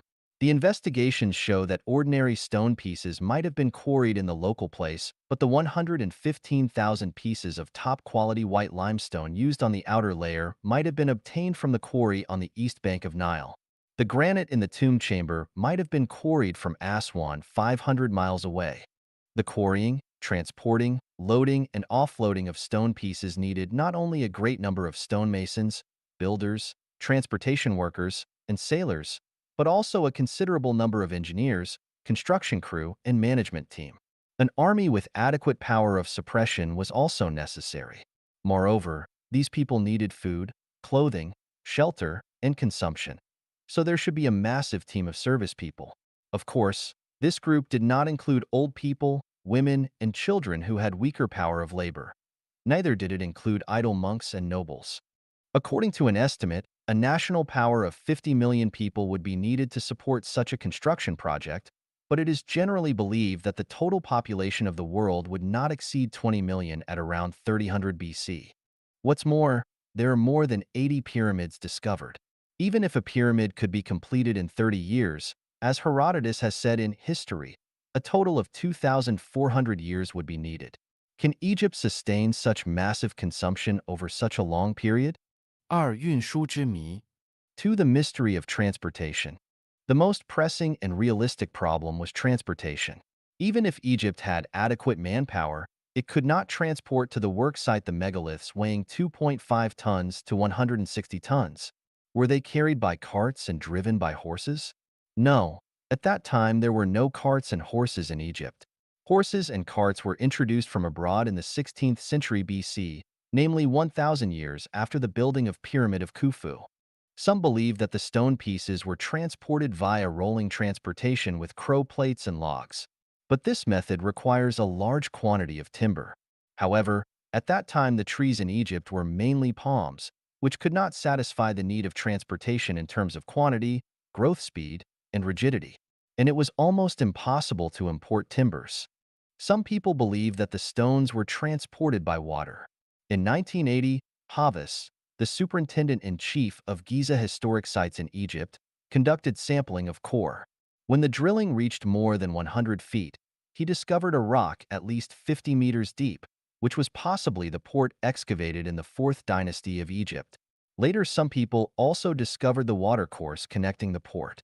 However, without pulleys, winches, and adequately advanced hoisting devices, it would be more difficult to transport such cumbersome megaliths by downhilling, embarking, disembarking, transporting than move them over land.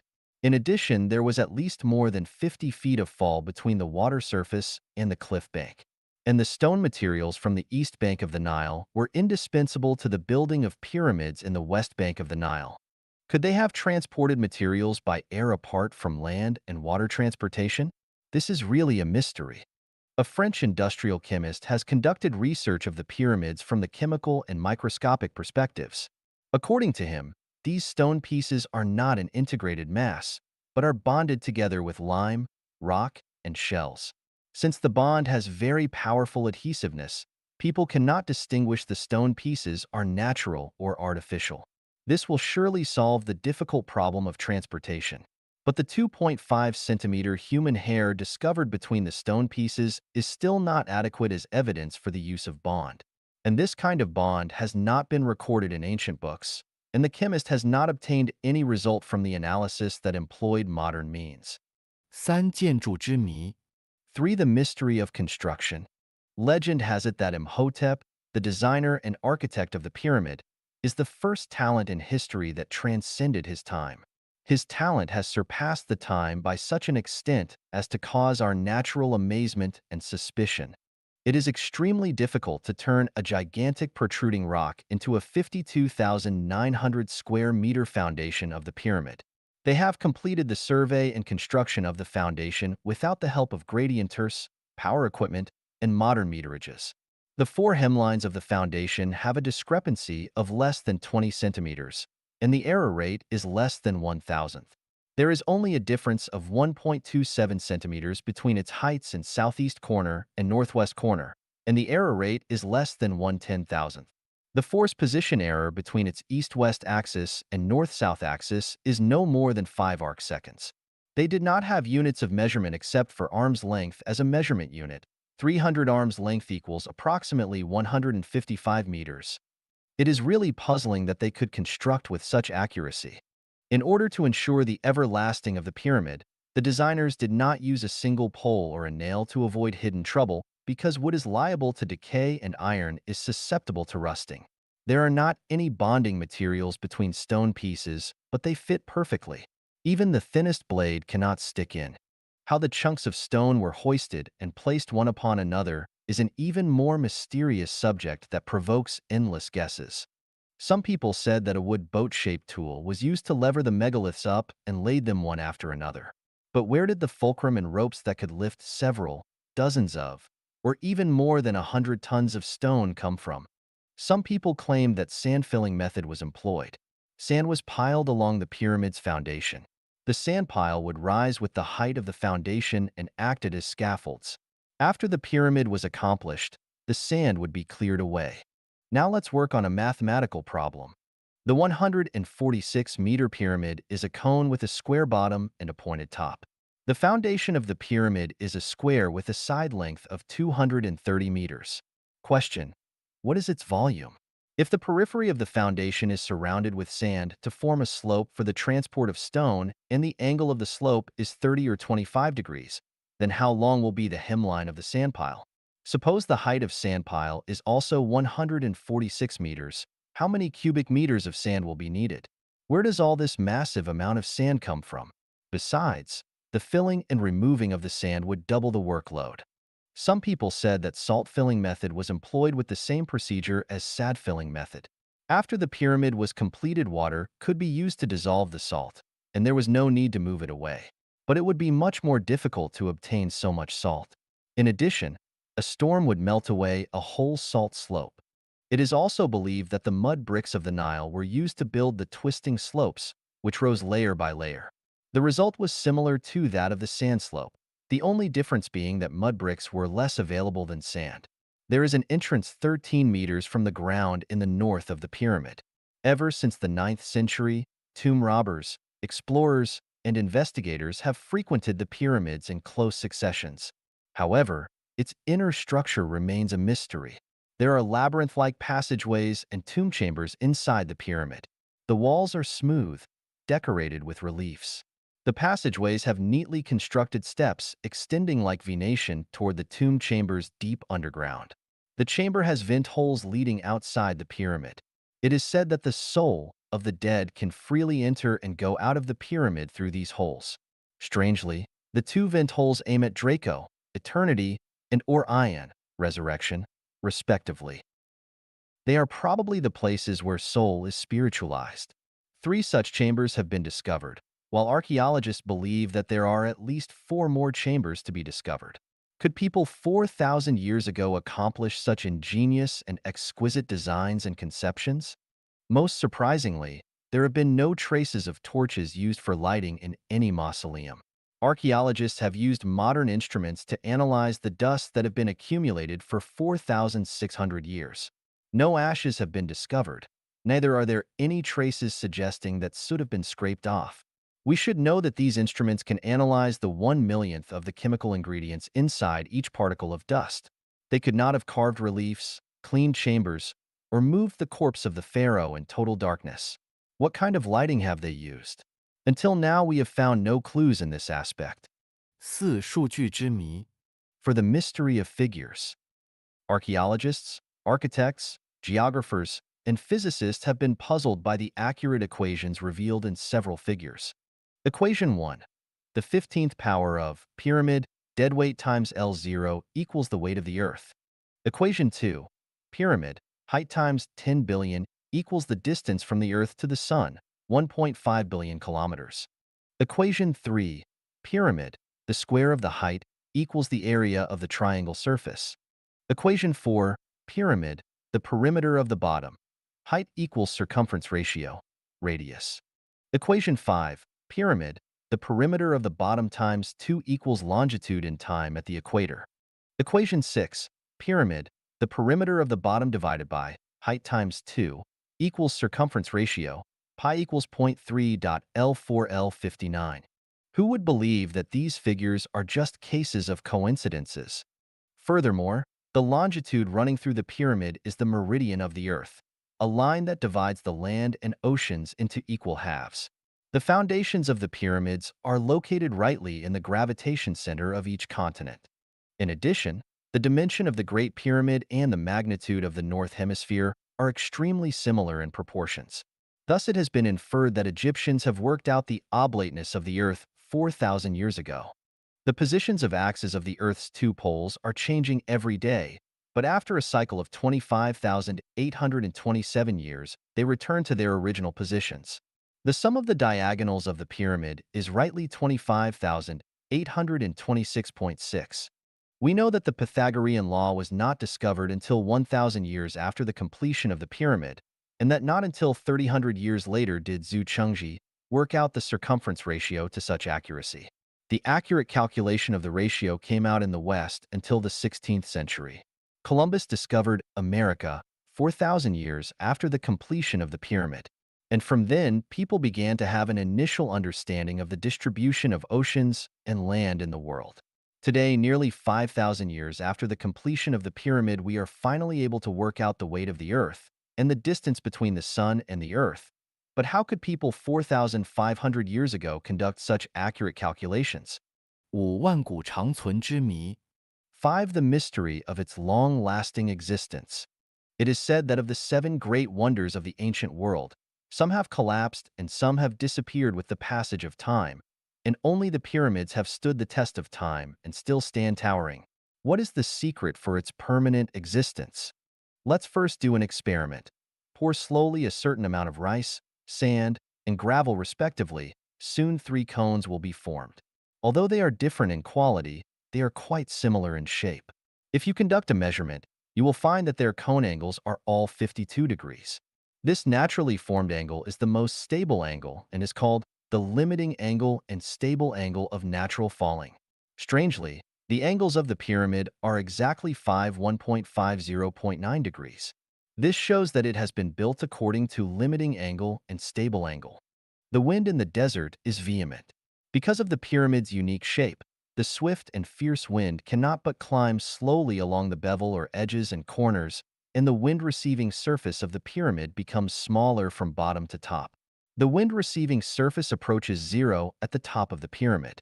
This unique shape has minimized the destructive power of wind by avoiding the direct contact with the fierce force of nature.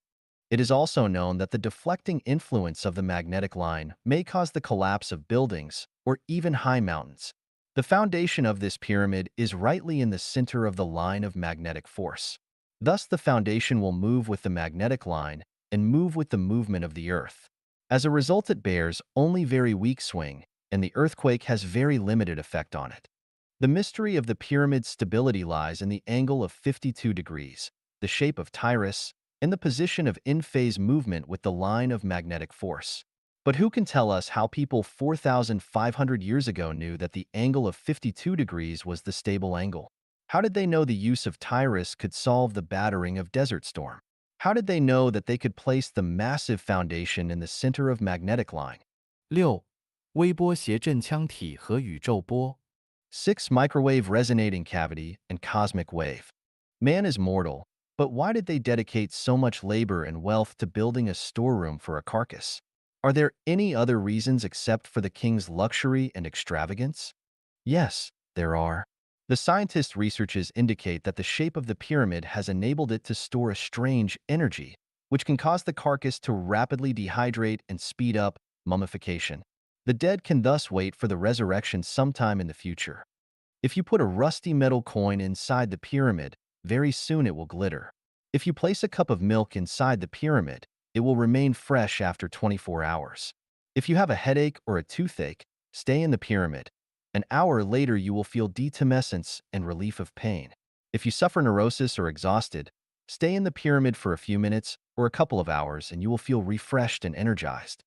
French scientist Bowers discovered that the carcasses of piglets and puppies in waste bins at one-third height of the pyramid did not decompose but have automatically dehydrated and changed into mummies. He made a small pyramid according to the dimensions and proportion of the pyramid in his workshop. The same antiseptic and preserving effect has been achieved. These home-use small pyramids used to sell well in America. They were used for antisepsis, preservation, and experiments. Czech radio technician Karl Delbar invented pyramid blade sharpener, according to Bauer's discovery, and was awarded in 1959 patent right by Czech. The Egyptian scientist Healy also did an experiment. After having put the bean seeds in the pyramid for some time, he found that the sprouts were 5 times longer and the chlorophyll was 5 times more. In 1963, the biologists in Oklahoma University confirmed the Egyptian princess has still living skin cells in her lifelike body after having been dead for thousands of years. Even more astounding is the announcement by an Egyptian archaeologist, Masu. After 4 months of excavation, he discovered a gray cat when he opened the stone gate of an ancient tomb 27 feet beneath the Valley of King. Covered with dust, the cat arched its back, whined, and leapt fiercely to people. Several hours later, the cat died in the lab. It had loyally kept watch over its master for 4,000 years. Some scientists believe that the pyramid is a very good microwave resonating cavity, where the heating effect of microwave energy can kill the bacteria and dehydrate the carcass. Inside this cavity, microwave can fully exert its function. But how could the pharaoh use microwave 4,000 years ago? Some scientists think any building can absorb different cosmic waves according to their outer shapes. The granite inside the pyramid has the function of a battery, which absorbs and stores various cosmic waves. The limestone outside the pyramid can prevent the diffusion of cosmic waves. The generation of the supernatural energy inside the pyramid is the result of the action of cosmic waves. But how could Pharaoh 4,000 years ago understand cosmic waves and discover the relations between cosmic waves and stone quality? 六、微波谐振腔体和宇宙波。6. Microwave resonating cavity and cosmic wave. Man is mortal, but why did they dedicate so much labor and wealth to building a storeroom for a carcass? Are there any other reasons except for the king's luxury and extravagance? Yes, there are. The scientists' researches indicate that the shape of the pyramid has enabled it to store a strange energy, which can cause the carcass to rapidly dehydrate and speed up mummification. The dead can thus wait for the resurrection sometime in the future. If you put a rusty metal coin inside the pyramid, very soon it will glitter. If you place a cup of milk inside the pyramid, it will remain fresh after 24 hours. If you have a headache or a toothache, stay in the pyramid. An hour later, you will feel detumescence and relief of pain. If you suffer neurosis or exhausted, stay in the pyramid for a few minutes or a couple of hours and you will feel refreshed and energized. French scientist Bowers discovered that the carcasses of piglets and puppies in waste bins at one-third height of the pyramid did not decompose but have automatically dehydrated and changed into mummies. He made a small pyramid according to the dimensions and proportion of the pyramid in his workshop. The same antiseptic and preserving effect has been achieved. These home-use small pyramids used to sell well in America. They were used for antisepsis, preservation, and experiments. Czech radio technician Karl Delbar invented pyramid blade sharpener, according to Bauer's discovery, and was awarded in 1959 patent right by Czech. The Egyptian scientist Healy also did an experiment. After having put the bean seeds in the pyramid for some time, he found that the sprouts were 5 times longer and the chlorophyll was 5 times more.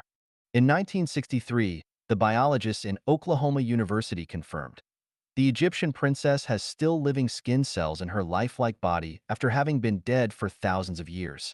Even more astounding is the announcement by an Egyptian archaeologist, Masu. After 4 months of excavation, he discovered a gray cat when he opened the stone gate of an ancient tomb 27 feet beneath the Valley of King. Covered with dust, the cat arched its back, whined, and leapt fiercely to people. Several hours later, the cat died in the lab. It had loyally kept watch over its master for 4,000 years. Some scientists believe that the pyramid is a very good microwave resonating cavity, where the heating effect of microwave energy can kill the bacteria and dehydrate the carcass. Inside this cavity, microwave can fully exert its function. But how could the pharaoh use microwave 4,000 years ago? Some scientists think any building can absorb different cosmic waves according to their outer shapes. The granite inside the pyramid has the function of a battery, which absorbs and stores various cosmic waves. The limestone outside the pyramid can prevent the diffusion of cosmic waves. The generation of the supernatural energy inside the pyramid is the result of the action of cosmic waves. But how could Pharaoh 4,000 years ago understand cosmic waves and discover the relations between cosmic waves and stone quality? 七法老诅咒和核废料。7 Pharaoh's curses and nuclear waste. Then it is wrong to think pyramid only as the source of life and energy. Pyramid is also deterring people's further exploration with its mysterious and ghastful means. In 1922, people excavated the mausoleum of Tutankhamun, a king who died in 18th century BC. The entrance to the grave bears the awesome inscriptions, "Any tomb robber will be cursed by Pharaoh." Scientists naturally disdained the curse of Pharaoh. However, misfortunes and disasters have proved the effectiveness of Pharaoh's curses more than once. The Duke Karl, one of the leaders of the excavation, was the first to fall under the spell of the curse. He was stung by mosquito and died of carbuncle. Later, a visitor, Ewell, died of drowning, and another visitor, the railway magnate, also died suddenly of pneumonia. A journalist who took pictures of the king's mummy with X-ray camera died of shock. Mike and Pitcher, the assistants of Dr. Kainta, died successively of unknown causes. Pitcher's father jumped off a building and killed himself. And an automobile for the funeral killed an 8-year-old child. 22 excavation-related people died mystically within 3 years and 3 months after the excavation. There is also a formidable inscription on the Pyramid of Khufu: "The wings of death shall fall on the one who disturbs the peace of the pharaoh."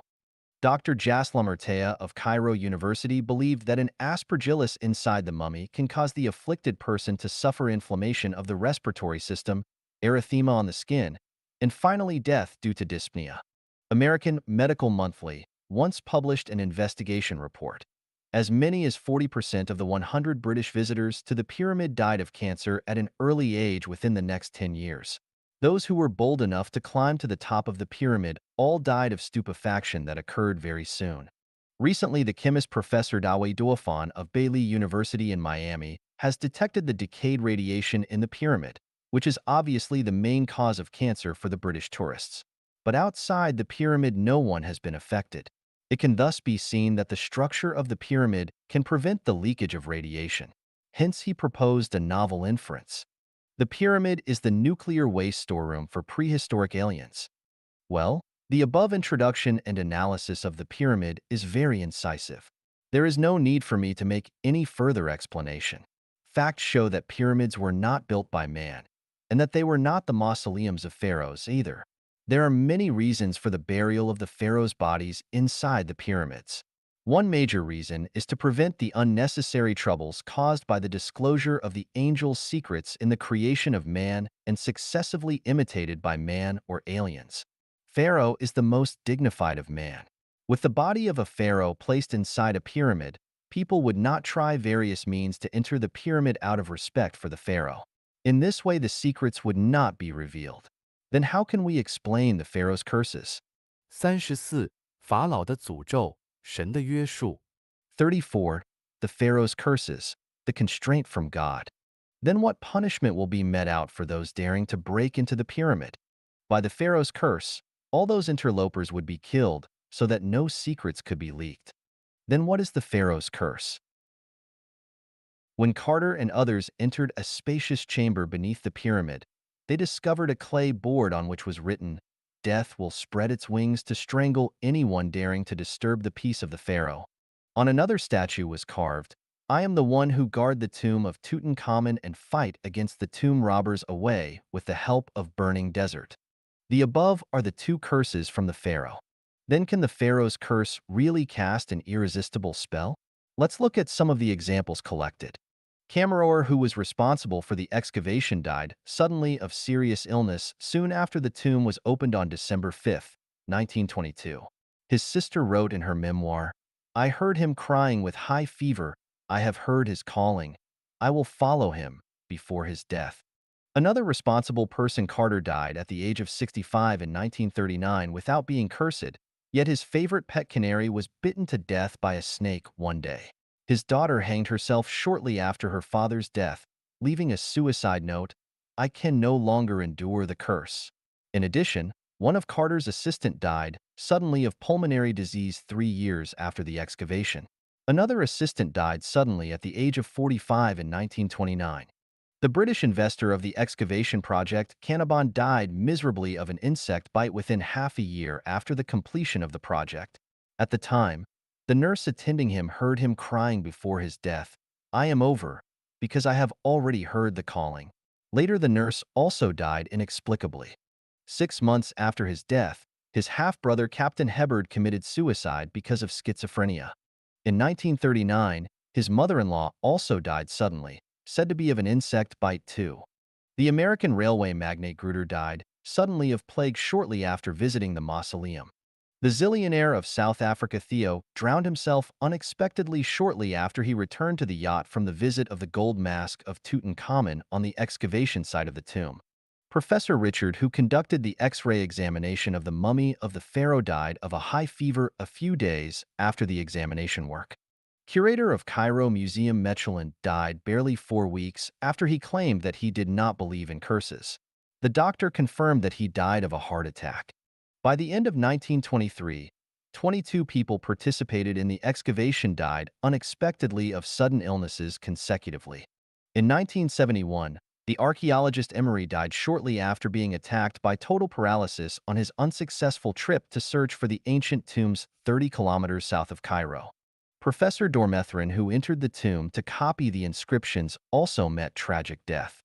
The culture relic administrator of the Egyptian government was injured by an automobile and died in hospital 3 days later because he had agreed to have Tutankhamun's mementos exhibit in Paris outside Egypt too.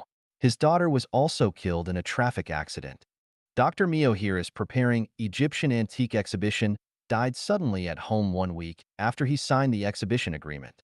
The two pilots died successively of heart attacks shortly after airlifting to Tankman's mementos.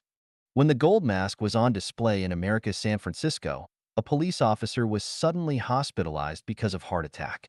When asked the reason, he said, "It seems that something behind the mask was exerting a force that makes one tremble with fear when standing in front of it." Mr. Moser, who had helped push over a major wall, contracted a disease analogous to nerve disorder and died. The people who died successively also include Reed, who conducted the first X-ray examination of the pharaoh's body, and the American zillionaire Wolf.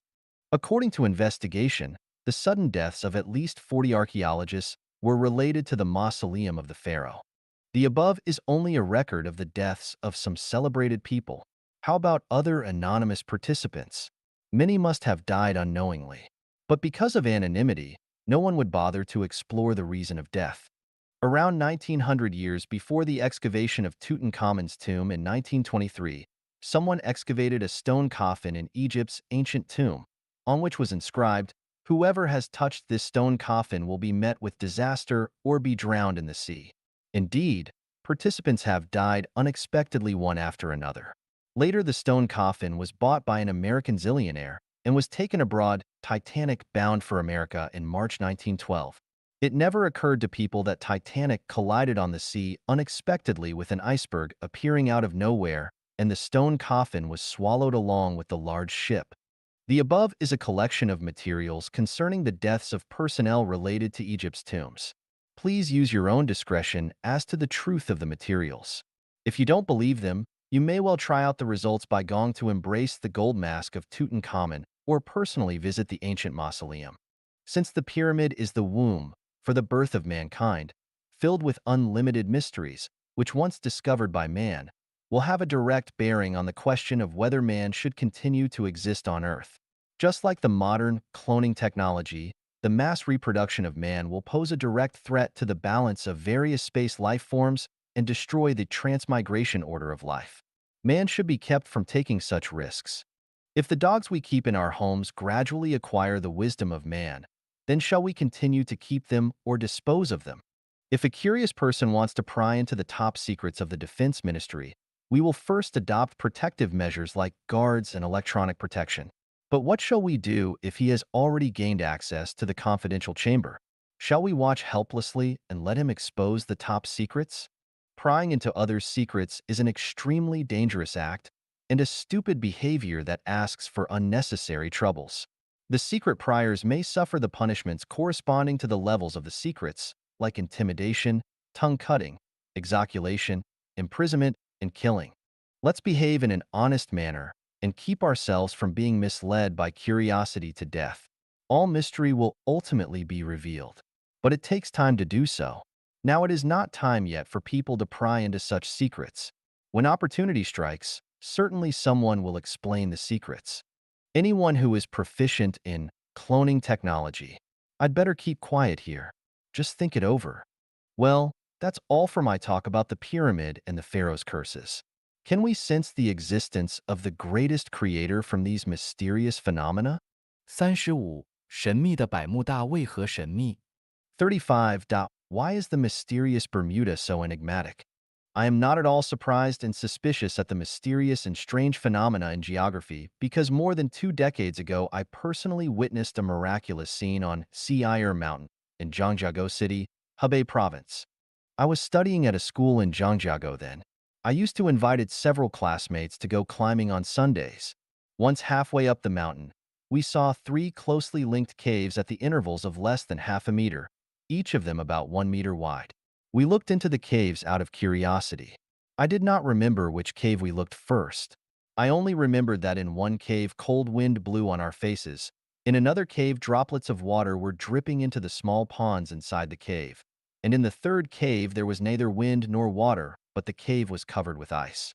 We stood beside the caves, fantasizing the formation of such strange scenes. It was at the turn of spring and summer. The ice in the cave should have long been melted. Where did the ice come from? Besides, why was there no ice in other 2 caves? What is even more bewildering was where the wind was from. Laden with suspicions and bewilderment, we came down the mountain like someone who had discovered a new continent and asked a local, "Do you know that there are 3 odd caves in this mountain?" "Yes, sure," he smiled. "One is the wind cave, another is the water cave, and the third is the ice cave. They have been there ever since I was capable of remembering. This mountain is called Si'er Mountain. Kowtow in front of the caves, and you will be bestowed with a son in the future." Wow, too miraculous. Later on when I thought of that, I often asked myself whether it was because I always kowtowed in Si'er Mountain that I have been bestowed with son. Si'er Mountain is a mountain of gospel. Bermuda, however, is not a place where one can pray for blessing. Bermuda Triangle has been called Devil's Triangle, Death Triangle, Graveyard for Ships and Planes, Black Hole on Earth, and the like. Then what is Bermuda? What is Bermuda Triangle? Why does it have so appalling nicknames? Bermuda is an archipelago in the Atlantic Ocean consisting of more than 360 islands.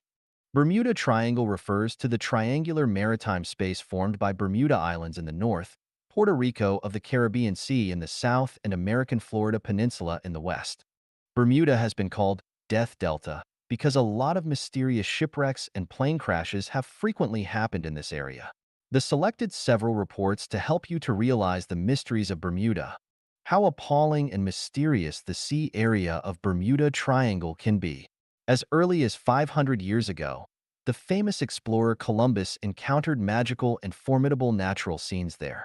It was in 1500 when Columbus was on his fourth voyage to America. En route, he passed the sea area of Bermuda in the Atlantic Ocean. One day, he walked out of the cabin and stood on the deck with his companions to enjoy the beautiful scenery on sea. At the time the sky was as clear as could be, the sea was calm like a mirror, which reflected the bright moonlight. The sea sprays surging against the ship looked like piles of snow-white pearls. The blending of the expansive water and sky elicited a refreshing and energizing sense. Columbus and his teammates were intoxicated with the beautiful and charming scenes on sea when suddenly a dramatic change of weather happened. Instantly the sky became overcast, the gales blasted.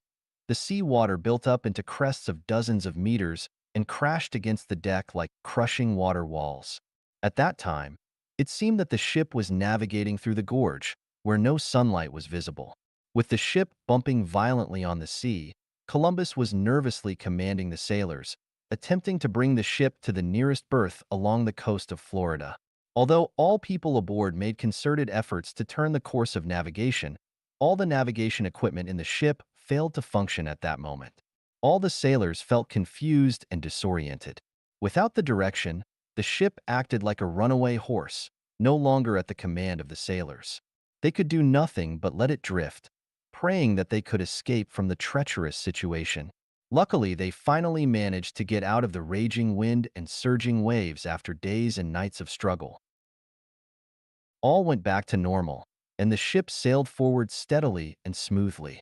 Columbus has made a detailed description of this breathtaking encounter in his logbook. The earliest record of the mysterious disappearance of ships and sailors in Bermuda Triangle is that of a French sailing boat Lo Charlie discovered in the sea area near Bermuda in August 1840. With raising of all the sails, the boat that carried fruits and brocades and other cargoes remained intact, without the slightest damage to the hull. But there was no trace of men aboard. The only living creature was the canary, almost starved to death. No one knew what had happened to the boat and where the people on board had gone. Later in 1872, similar inexplicable event also happened here. A accident happened to a brigantine Maria 100 sea miles west of Azores. The boat sent signals for help. 11 days later, when the boat was discovered, there was not a single man aboard. The tables in the dining room, however, were still laid with lush food like bread and butter. In the cups there was still water and coffee left. The clocks on the wall were still ticking. There were still vials containing machine oil on the sewing machines. All this indicated that the boat had not encountered any powerful rainstorm. How can we explain these phenomena?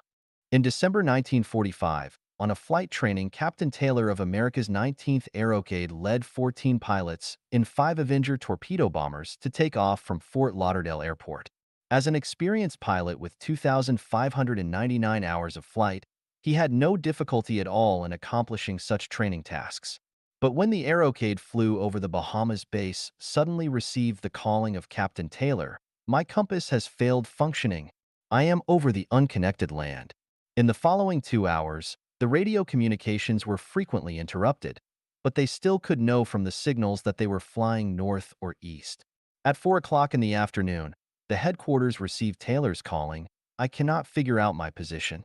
I am not clear where I am." Then the signals of electric waves became weaker until dead. Feeling that something must have gone wrong, the headquarters immediately dispatched a hydro airplane to conduct searching. Half an hour later, the people on an oil tanker saw a ball of flames. The hydro airplane had crashed. In a short period of 6 hours, 6 planes and 15 pilots had vanished into thin air. There was nothing that could account for the disappearance, and the American authorities were shocked. The military was determined to thoroughly investigate the accident. The next day, 300 planes and 21 naval ships and aircraft carriers conducted the largest scale of search within 6 million square kilometers of the sea area. The scope of the search included every stretch of the sea area from Bermuda to Mexico Gulf. The 5-day search failed to discover any traces of the 6 planes. In 1935, the sailors of the Italian cargo ship Lex saw an American sailboat radar homer engulfed gradually by the surfs. But 5 days later, they saw with their own eyes the same sailboat float on the sea. Another prominent case is the disappearance of the American Navy's supporting ship Single-Eyed in March 1918, which carried manganese. The huge cargo ship had 309 sailors and was equipped with the best radio devices of the time, but it vanished without sending any signal for help. In 1951, when searching in this sea area for a warship they lost here, a Brazilian hydroaeroplane discovered a massive black object moving past under the water of Bermuda at an astonishing speed. In February 1977, a pilot flying a private hydroaeroplane discovered that the needle of the compass deflected dozens of degrees when the plane was over the Bermuda Sea area. The people who were having their meals discovered that the knives and forks in the plates also became bended. After leaving the area, they also found that strong noise was recorded in the tape of the cassette recorder. A captain of American Shipwreck Salvation Company said that once when his ship passed the sea area of Bermuda, the index on the compass suddenly swayed violently. The power of the running diesel engine suddenly vanished. The surging billows dashed and heaved vehemently. The ship was surrounded by dense fog. He ordered his steersman to drive the ship at full speed. Ultimately, the ship dashed out of the dense fog. But the waves outside that sea area was actually not high and there was no fog. He said that he had never encountered such strange things. In 1943, a doctor called Jusa conducted an experiment with the collaboration of the American Navy. He used 2 magnetic force generators to create very powerful magnetic force. When the magnetic generators were turned on, green mist arose around the ship. Both the ship and people had received certain stimulus. Some people recovered after treatment, while Jusa killed himself after the experiment. The result was also inconclusively. In 1979, a joint investigation team consisting of the American and French scientists discovered a tremendous underwater pyramid in the Bermuda Sea area.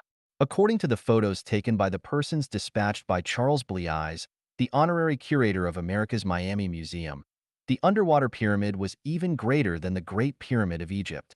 There were 2 black holes in the pyramid, through which the sea water flowed at a very high speed. Why have the ships and planes vanished mysteriously without any traces left behind? Why have all the people on board disappeared, and yet the boat and other things on board have remained intact? All this goes back to 2 billion years ago, when the greatest creator dispatched the many angels, celestial being, and Buddha, led by God to create the life forms other than human beings on Earth. These angels constructed many life-creating laboratories, pyramids in Bermuda and Pacific and the Atlantic along the 30 degrees north latitude and 30 degrees south latitude. After 5 billion years, they completed all projects and evacuated from the Earth. At that time, these regions were not seas, but temperate continent with a climate of spring all the year around. In order to keep the secrets, they dealt with the sites before evacuation in a manner similar to children's clay molding and the cook's pastemaking. All the places constructed with pyramids subsided beneath the sea and the ocean rose to become continent. The various continents of today came into being 1.5 billion years ago. The roof of the world Himalayas was also a masterpiece of the time. Just like the pyramids of Egypt, Bermuda, and other areas have also adopted measures to prevent the access of people. As to the secrets therein, we can only understand them from the dimensions of time and space. Please refer to Time and Space of the Universe for details. 36. 海市蜃楼，极乐世界的显现。36. Mirage, the emergence of Elysium world. Scientists, especially meteorologists and opticists, may sniff at my conception of mirage as the emergence of Elysium world, criticizing me for not having the least knowledge of the refraction and total reflection of light. Indeed, I know very little about optics and meteorology, and I dare not to show off what I know in this aspect so that I won't leave an impression of displaying my scarce skill before an expert. Since I have my own definite understanding of the origin of the universe, the origin of life, the origin of man, and the 36 dimension space, I also have my own explanation for mirage, for which I hope to obtain the further analysis of experts in different perspectives. What is mirage? Mirage is the revelation of celestial being and Buddha to mankind. It is the appearance of the scenes of the Elysium world in 36 dimension space in human world. That is, mirage is the real situation that exists in Elysium world. Some describe mirage as entirely imaginary, changeable, and unpredictable, real yet illusory, and fairyland-like. The description is really to the point, and fairyland-like, in particular, has delineated the real situation of mirage. Strictly speaking, mirage is fairyland, and the Elysium world of the West, preached by Buddhism, is such a fairyland. When fortunate people see endless ranges of mountains, borderless ocean, towering pavilions, pagodas and towers, the appearing and disappearing cities and forts, serene landscapes from the seaside, the desert, the Gobi Desert, or the lake, they will certainly have an inexpressible feeling for the beautiful heavenly visions. What are they? Where do they come from? Are they the paradise or the human world? According to scientists, mirage is an optical phenomenon of the atmosphere. It is the result of the refraction and total reflection of light in the atmospheres of different densities. More accurately, after being illuminated by light, the natural scenery on Earth will be reflected into the atmosphere. As a result of the dramatic temperature changes in the desert or the ocean, the local air will form different densities. When the light reflected by an object enters the high-density air from the low-density air, the scenery on the Earth will be projected in the air, just like the refraction of a chopstick in a bowl of water. Thus mirage is formed. This explanation seems reasonable. But let me propose the following details and see what we can find. All explanations point out that mirage results from the refraction or total reflection of the distant views. I want to ask where the distance is. How far away should the distance be? There are records for many visions appearing in the sky. Have scientists found the similar sceneries in the distance that correspond to the mirage? After the refraction, is the image positive image or an inverted image? If the reflection is an inverted image, why the image in the sky is positive image? If the reflection is an erect image after refraction, why is some mirage upside down? Does the reflected light enter from the thinner medium into the dense medium, or from the dense medium into the thinner medium? That is to say, is the light refracted from the sky downward or from the earth upward? If the objects on Earth refract the light upward, the direction of the refraction can only be from the lower position to the higher position. Why does the refraction also occur in the upper to lower direction?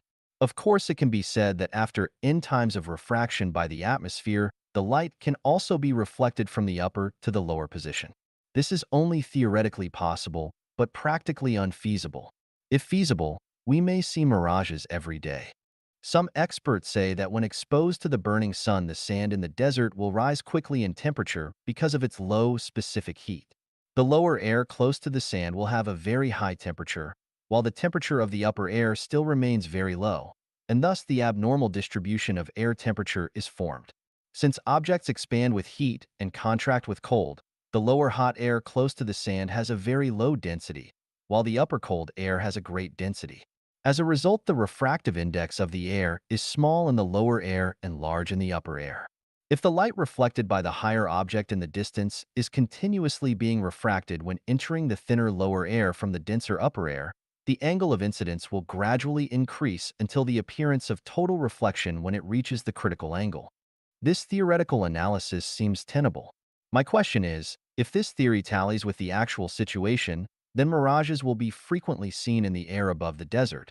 But why is it that in the air above the desert people cannot see a mirage for many decades? Do these deserts not fall within the scope of your theories?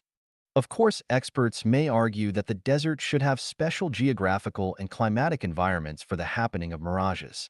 Without such conditions, no mirage will occur even in the air above the desert.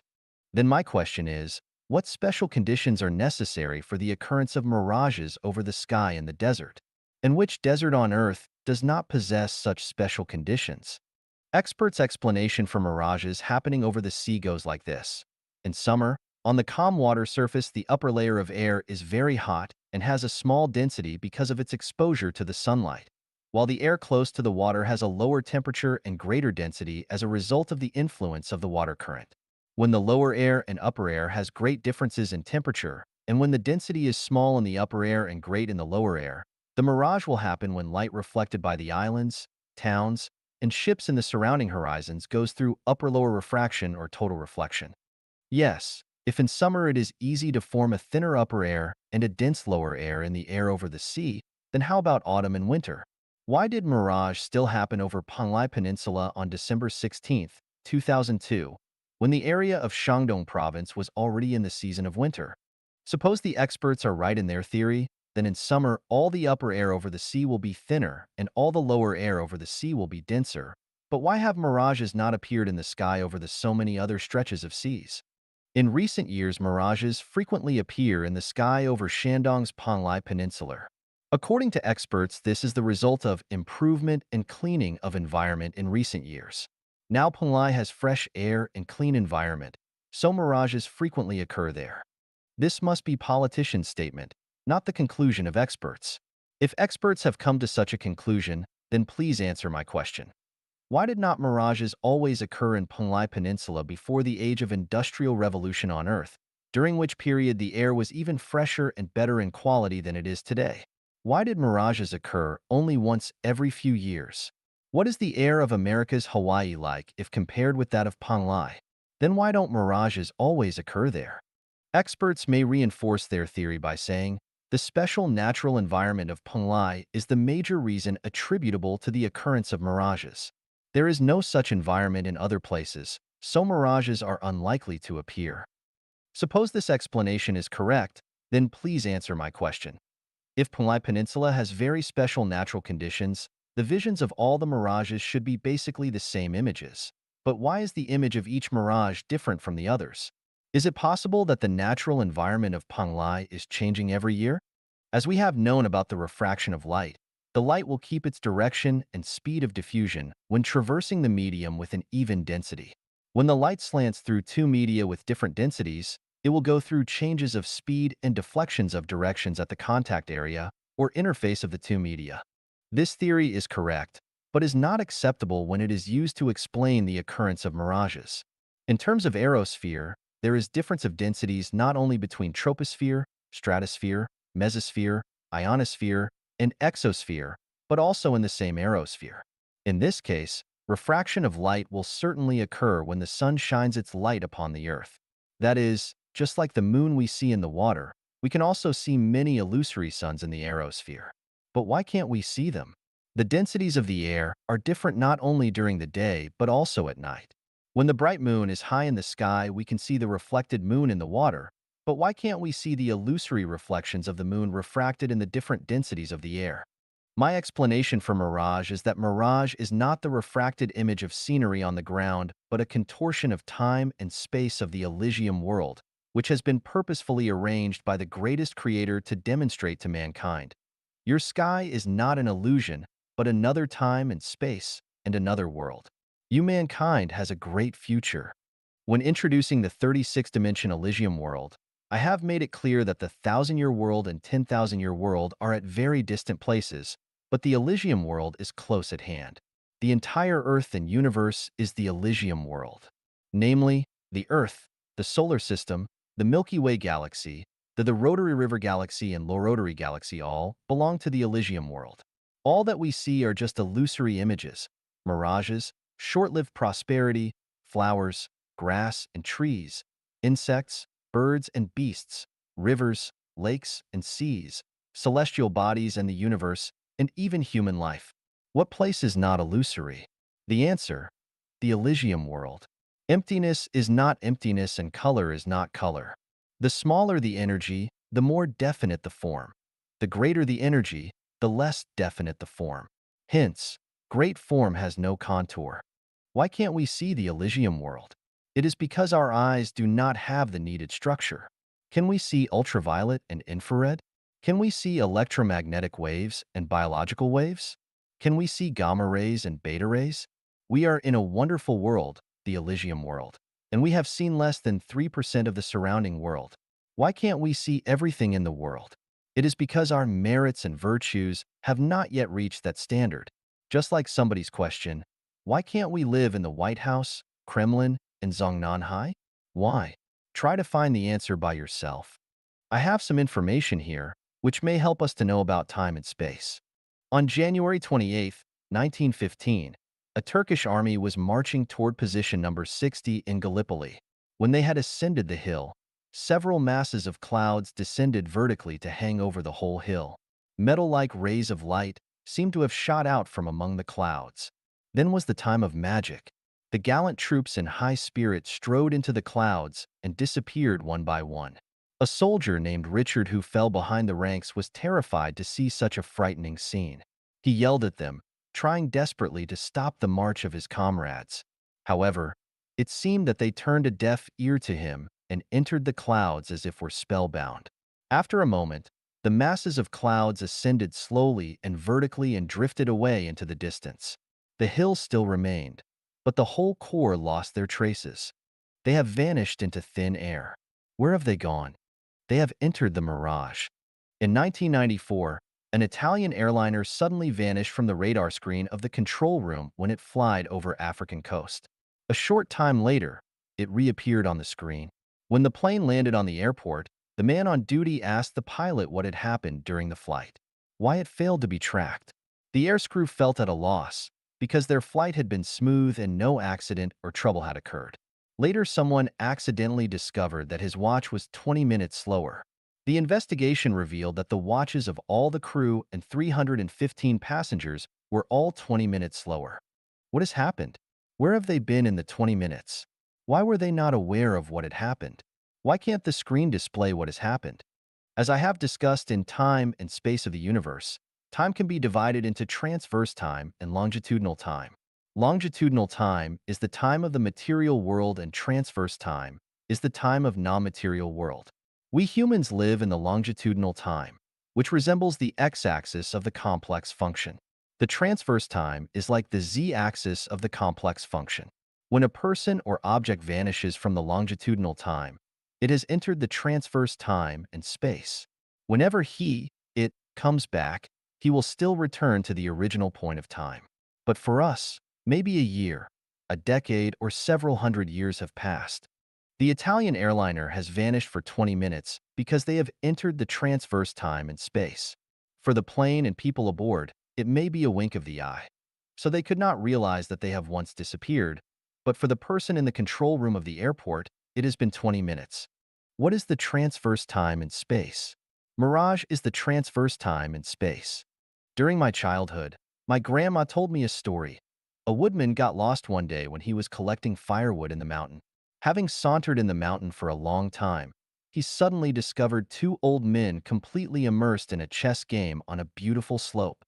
He did not intend to disturb them, but squatted beside them and watched them play. All was so auspicious and natural.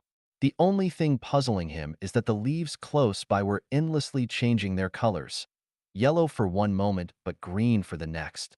After a long spell, when he returned his gazes from the distance to what is near him, the two old men had vanished from his sight.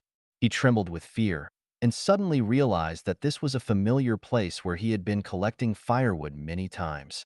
Once aware of his place, he walked home along the familiar path.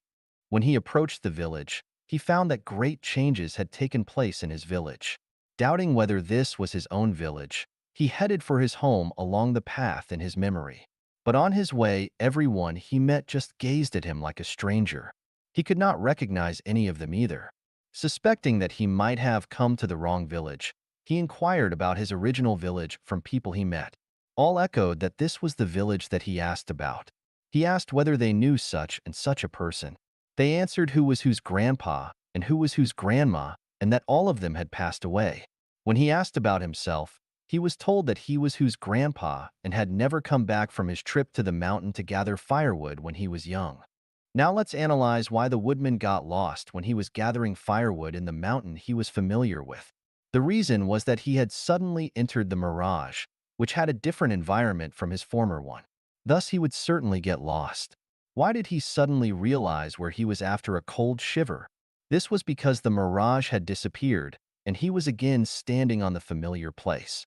Some he suddenly awakened to his world. Now that he had the luck to enter the mirage Elysium world, why did he not disappear together with the mirage? It was because his psychic energy had not measured up to the standard for living entirely in the Elysium world. Then why was he permitted to witness the scenes in the Elysium world? It was because he had such a luck. The two old men playing chess must have been his relative or friends, who had come to reveal to him that although he was not presently entitled to live in the Elysium world actually existed, and that he could realize the existence and laid foundation for his future entrance into the Elysium world. This is the story about time and space. The woodman has entered another domain of time and space. When he returned from the transverse time, he was still his old self, but the longitudinal time of the human world had passed hundreds of years. Thus, Mirage is only a revelation of the Elysium world. People who have seen the Mirage has had the luck to witness the scenes of the Elysium world, although they have not entered its domain. The mirage will appear not only in the sky, but also on the ground. The two old men's chess playing was a mirage unfolding on the ground. Even if there were many people in the mountain at that time, no one except the woodman could see the mirage, just like the phantasms appearing in the head of a person who has taken heroin. He has truly seen the scenes, although others claim to have seen nothing. People who saw the mirage are lucky. If we can understand from the mirage that there are different visions in different time and spaces, we can open up our thinking and realize that our human world is only a material world in the time and space of the universe, and that there are many more beautiful worlds apart from this material world. Then why don't we set off for the more beautiful world? The greatest creator has not treated us only as a batch of animals. He has revealed to people with greater telegnosis another serene and glorious road of life. God, Jesus, and Buddha Sakyamuni are not fooling us. All tricksters have only personal interest in mind. But are Jesus and Sakyamuni pursuing personal gains? They have abandoned all their worldly belongings. So why should they deceive us? You can cheat the wealthy people for their money and fool those in power to get certain advantage. But what good is there to cheat us, who have nothing at all? 37. 梦在昭示着什么？37. Dream. What does it presage? Dreamland is one of the 36 dimension time and spaces. Dream is a phenomenon, behind which there is a hidden essence, as is the case with any phenomenon. It is the hidden essence that has caused the emergence of phenomenon. Mirage is only a phenomenon, but the essence that has caused the phenomenon of mirage is the Elysium world. Movement is a phenomenon, but the essence causing the occurrence of this phenomenon is instinct and gravitation. Man is also a phenomenon, and the essence prompting the emergence of man is the transmigration of life. What is the essence of dream? The essence of dream is the rehearsal and presage of future event. Let's first have a look at some examples about dream. On an April night in 1865, Lincoln, the American well-known president, had a dream, in which he discovered a crowd of people wailing when he strolled in the White House. He entered a room and found that his soldiers were guarding a corpse. He asked them whose body this was. They answered, "The president. He was assassinated." The next day, he told this dream to his wife and other people. Several days later, this terrible dream came true. President Lincoln was assassinated. Before the sailing of the famous passenger ship, Titanic, a British merchant named Canon Middleton dreamed of the ship floating on the sea with upturned keels. Crews and passengers around were swimming and floating. The next night, he had the same dream, which prompted him to cancel the plan to travel by Titanic. Very soon, his dream became a reality. In August 2002, I had this dream. I was walking on a strange road when suddenly a massive cloud drifted over my head. I jumped up to pull the cloud down only to find that the cloud resembled a bundle of coiled cotton. I unfolded the bundle layer by layer and saw a new hat, a new suit of clothes, and a new pair of shoes in the bundle. The only thing lacking was a pair of trousers.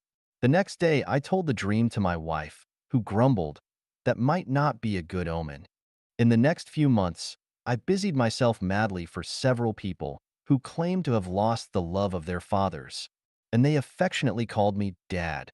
But actually, I was fooled and cheated, nearly ripped of all my belongings earned through years of hard work. This is really a case 3 decades of toil end up in nothing in a night's time. Later, upon reflection, I came to realize the omen of this dream. New hat, new clothes, and new shoes foretold that I would have no hat, clothes, and shoes to wear. In the dream, no trousers appeared, so I was left with a scanty amount of property to subsist on. There is another story about dream. I cannot remember from which book I have read the story and what names the characters have. An influential official in one dynasty of China had a dream one night, in which he rode the carriage of the incumbent prime minister, and the prime minister drove the carriage for him. But the prime minister moved only 8 steps forward. When he awoke from the dream, he analyzed his dream to some relevant people, saying that he would succeed the position of the prime minister and his tenure would last 8 years. It later proved that his dream had come true as analyzed. The above, for example, shown that, far from being illusory and untrue, dreams are rehearsals and revelations of the future realities.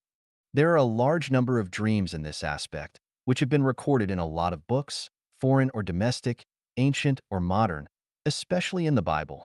Actually, if we are good at summarization, we will find that all our dreams are a demonstration of what is in store for us in future. Whether we can uncover their secrets depends on our analytical capability and telegnosis. I find that China's ancient book, Duke Zhou's Interpretation of Dreams, is a very valuable book. The correlations between dreams and their predictions are almost correct. You may well have a try and interpret your own dreams with the help of this book. The famous book, Interpretations of Dreams, by Freud has certain significance in psychological analyses, but it did an extremely poor job in analyzing the essence of dream. In the chapter, The Unconscious and Consciousness, Reality, Freud says, and how about the value of the dream for a knowledge of the future? That, of course, we cannot consider. One feels inclined to substitute for knowledge of the past. Many dreams are obviously predicting the future happenings, but Freud did not admit this. Many dreamlands have always been beyond the expectations of the dreamers, but Freud would stick to his opinion that foreknowledge of the past. The majority of people believe that dreams are fantasies and illusions emerging from their subconsciousness. But I would say that the visions of dreams are not scenes in the subconsciousness, but rather the revelation of another time and space. Our fleshes are sleeping on bed, but our spiritual beings have left our fleshes and entered another time and space. Let's have a look at the following example. An American businessman called Wilmot once took the passenger ship called Limerick and left Liverpool of England for America. One night he dreamed that his wife, whom he had not seen for a long time, came aboard his ship in sleepwear. She walked directly toward him and kissed him. When she attempted to sleep with him, she spotted another man in the cabin. Thus she hesitated for a second and vanished. The next morning that man called William Ted, who shared the cabin with him, said to him, "Last night I saw you were with a woman," and he forced Wilmort to make clarifications as to whether he had secretly seduced any woman. Wilmort was greatly surprised. "Last night I dreamed that my wife came to see me. Have you also had this dream and have seen the scenes of my dream?" What is even more amazing, when he returned to his home in New York, his wife told him that once she dreamed that she went aboard his ship and kissed him, but left when she discovered another man in the cabin. Weird? Inconceivable?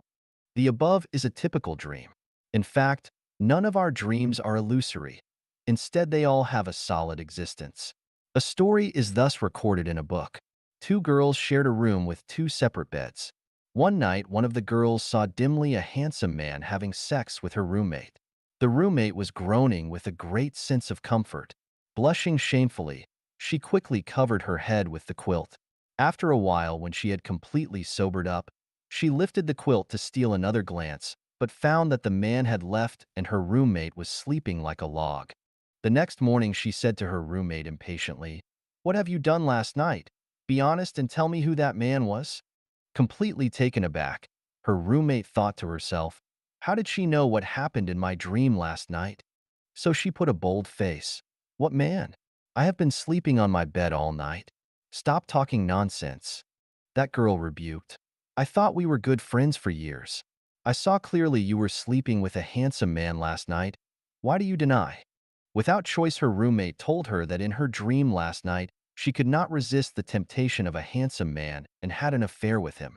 The matters in dreams are more complicated than those in the human world. One cannot explore all the secrets of dreams in his lifetime research. I have cited a few examples here to demonstrate to you that dreams are another time and space and another real world.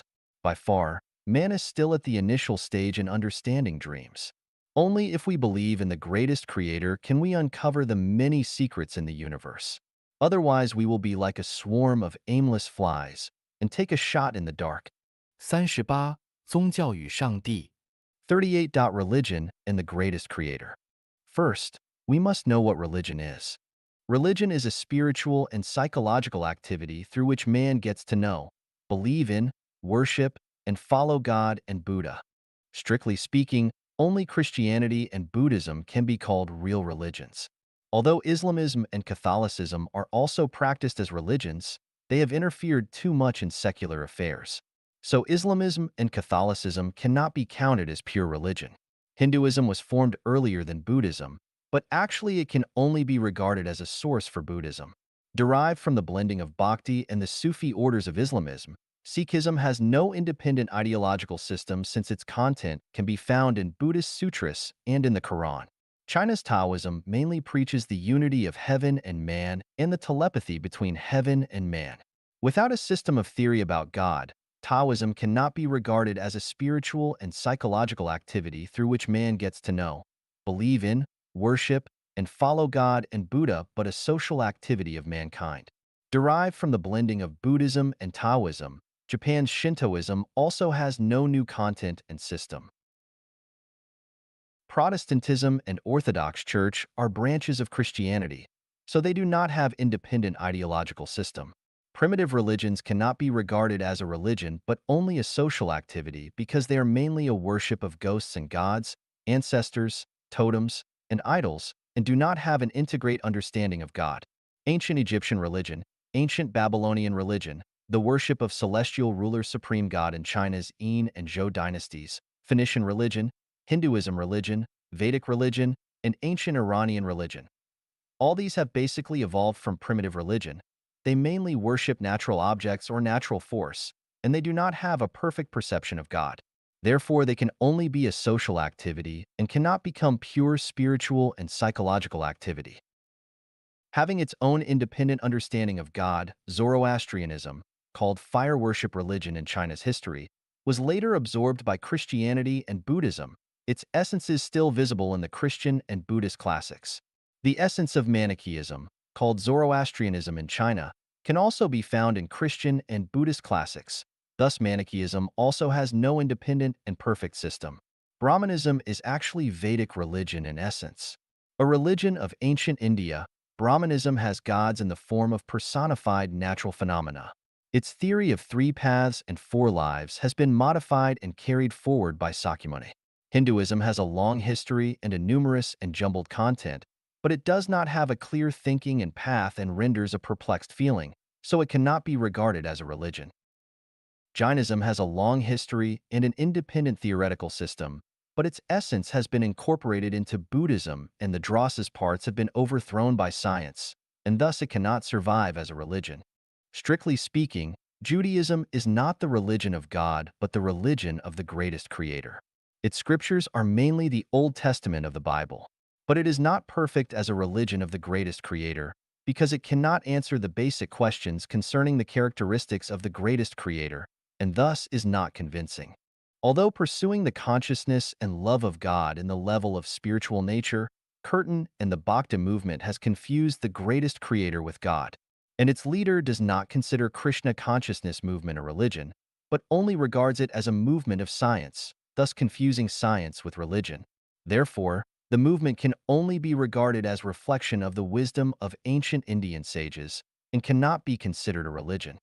Falun Gong that prevailed in the last few years was a philosophical pursuit of truth, kindness, and endurance by the common people with a pent-up spiritual nature. Falun Gong had no clear understanding of God and Buddha, and its concept of space was also perplexing.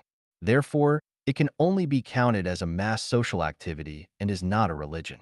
In other small religious groups, small numbers of people suffering emotional and spiritual emptiness engage in a blind, spiritual, and emotional pursuit to get rid of loneliness and seek group identity or comfort, just like a crowd of people getting together to chat and divert their humdrum, which cannot be counted as religions. In the future, Christianity and Buddhism will be the only religions remaining, and the rest will gradually perish with the development of science and the progress of mankind.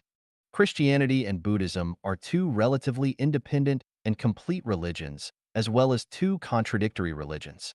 However, as a social phenomenon, religion will ultimately perish with the passage of time, and in the future, the great variety of religions will be unified as one single religion. How do the different religions unify as a whole? Let's take a look at the religions that have appeared in history. At the beginning of each religion, all its followers were firmly convinced that their religion was the only true religion that would exist forever, and other religions were all evil cults and heresies. However, with the development of the times, the progress of mankind, and especially the flourishing of science, those religions have all faded out from the stage of history. Then, can Christianity and Buddhism exist forever? We have to ask the greatest creator to answer this question. Can the greatest creator create two mutually contradicting religions? If this question is not easy to answer, we might as well ask directly, was religion created by the greatest creator? If the answer is yes, then the disappearance of religions and the mutual contradictions between different religions can only prove the disorganized thinking of the greatest creator. But this is not the case for the greatest creator we meant. If the answer is no, this shows that Christianity and Buddhism are not the religion of the greatest creator. If religion is not created by the greatest creator, then who made it be, man, God, or Buddha? No matter whether it is created by man, God, or Buddha, or how difficult it is for its followers to accept the reality, the religion will finally die out if it cannot answer all the questions raised by man and cannot explain all the phenomena of the nature and life of the universe, because this religion can no longer guide man. Religion was progressive at the time of its emergence and had pushed forward the development of human history. However, if we stick to some old-fashioned doctrines and guide today's activities with the teachings of 2,000 years ago, the development of our spiritual nature will only be hindered.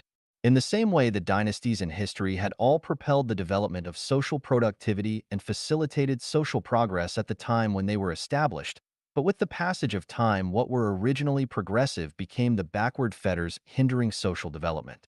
Just like Marx's analysis, when certain superstructure is no longer adaptable to its economic foundation and the production relations are no longer suitable to the development of productivity, such superstructure and production relation is bound to be eliminated and superseded by more advanced superstructure and production relation. Why can science always prevail? The reason is that science is continually developing. If Einstein dogmatically stuck to Newton's mechanics, he would not be able to develop the theory of relativity. If later scientists held the theory of relativity as universally true, then it would be difficult for the birth of quantum mechanics. The development in the history of mathematics also has demonstrated that the future lies only in development. A glorious palace of mathematics has been created only with the continuous exploration stretching from natural number, positive number, negative number, whole number, fraction, irrational number, rational number, imaginary number, and complex number. If we only stick to natural number and deny the existence of other numbers, and if we do not engage in thinking and attempts to solve all problems with natural numbers, then humankind must be still leading a rough existence in the caves and branches and groping its way in the wilderness and ignorance. Shall we doubt the megatrend of the unification of all religions? We should continue our exploration and predict in advance the unification of all religions. The unification of all religions is not to transform all religions into one religion, and is no longer a psychological and spiritual activity to understand, believe in, worship, and follow God, but a reverence for and praise of the greatest creator. There is only one greatest creator in the universe, but there are countless gods. The greatest creator is not God, and neither is God the greatest creator. Worship God will only distract people's visions, and only by worshiping the greatest creator can we have a definite goal of progress.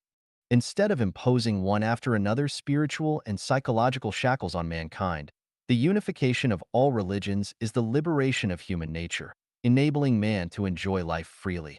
Thus, man will not be forced to go through complicated and tedious rituals at churches or temples. Instead of establishing more papacies, hierarchs, priests, pastors, MCs, abbots, and imams to influence people's life and actions, unification of all religions means equality between men. Unification of all religions has no fixed sutras and scriptures and tenets, but it will carry on and promote all fruits of man's wisdom. In unification of all religions, there will be no followers.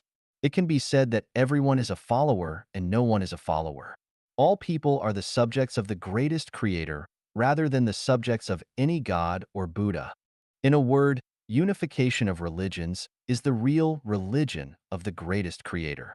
It is regarded as a religion, but is not a religion in essence. Will Christianity and Buddhism really fade out from the stage of history? In today's world, there are many enthusiastic missionaries, which is a commendable phenomenon. I hope all people will participate in the religious activities. But as a missionary, you should understand the essence of the religion that you are preaching. You should answer all the questions related to God or Buddha. You may do a poor job in preaching if you yourself feel muddle-headed. Everyone engaging in religious activities should always raise questions as why, why, why. Once an old Christians couple preached me enthusiastically. They had been doing this for 40 years and could almost recite the whole Bible. They never expected to meet such an inquisitive person like me who raised a lot of questions.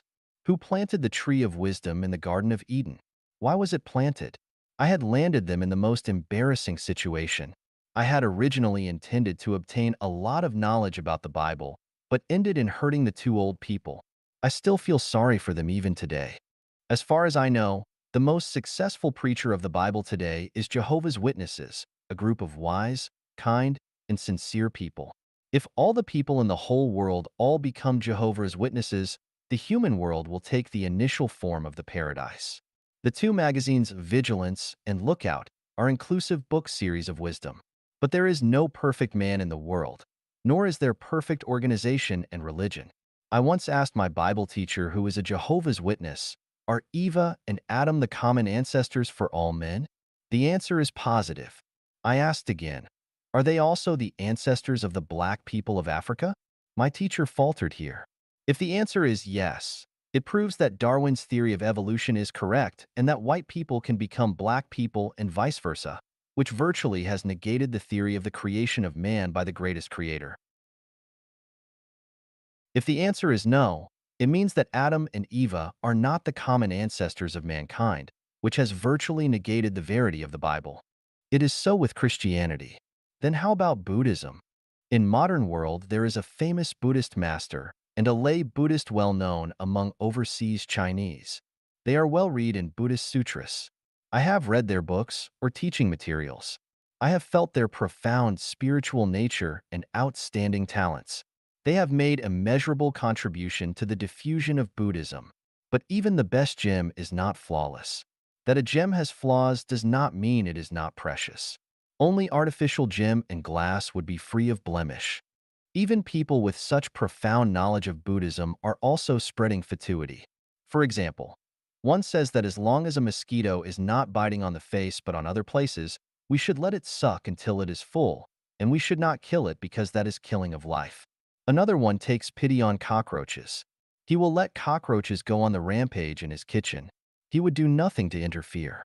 Once, two cockroaches even crawled on his table, and even then he still felt reluctant to drive them away. This care and mercy for life is something that we should learn from. The problem is this the kind of mercy advocated by Buddha? Buddhism preaches equality between all living creatures. What is the definition of all living creatures? Buddha Sakyamuni tells Subhuti in Diamond Sutra, all bodhisattvas and mahasattvas should subdue their minds as follows.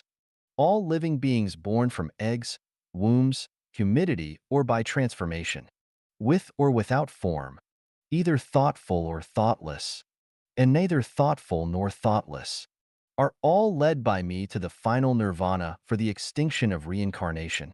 Although immeasurable, uncountable, and unlimitable numbers of living beings are thus led to the final nirvana for the extinction of reincarnation, his teachings tell us in definite terms that man, animals and plants, insects, microorganisms, and bacteria are all living creatures.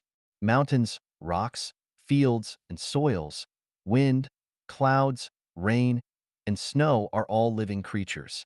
Not only tangible and visible objects are living creatures, even things invisible to man are also living creatures. Not only things capable of thinking are living creatures, objects with no thinking and consciousness are also living creatures. All living creatures are equal. We should have mercy and care for all living creatures. We should not abuse killing, and this should be the real signification of mercy preached by Buddha. However, there are principles for mercy, and mercy is mutual.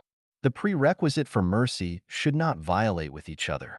Unprincipled mercy only leads to fatuity. Mosquitoes should have their own food and territory of activity. They should not suck man's blood and harass man. When they live in the ponds, we need not hurt them. But if they go beyond their area of existence and suck man's blood, then they are on the way to wickedness. Should we show our mercy even for those wicked things? Cockroaches are insects, and insects should live in insects' territory. Kitchens are areas of activity for man, and cockroaches should not do what they want here. If we throw the reins to cockroaches, then what shall we do if rats, flies, fleas, bugs, centipedes, house centipedes, and cobras all pour into the kitchens? If we preach unprincipled mercy, what shall farmers do with the weeds overgrowing in the crop fields? Weeds are also life. If we let them overspread the fields according to the Buddhist master and the lay Buddhist, what will the results be? People will have nothing to live on. If we advocate unprincipled mercy, how do we deal with the wounds? There are a large number of bacteria at the wound, and we will certainly kill those bacteria if we smear drugs or bind up the wound. Should we let the wound rankle and putrefy for the sake of the bacteria? What should we do with the spider's web in the bedroom? If we destroy the web, we are being cruel to the spider. But if we do not, should we watch the flies, mosquitoes, and moths ensnared by the web and eaten by the spider? Every plant is a life. Shall we or shall we not grind the life of wheat grains into flour for food?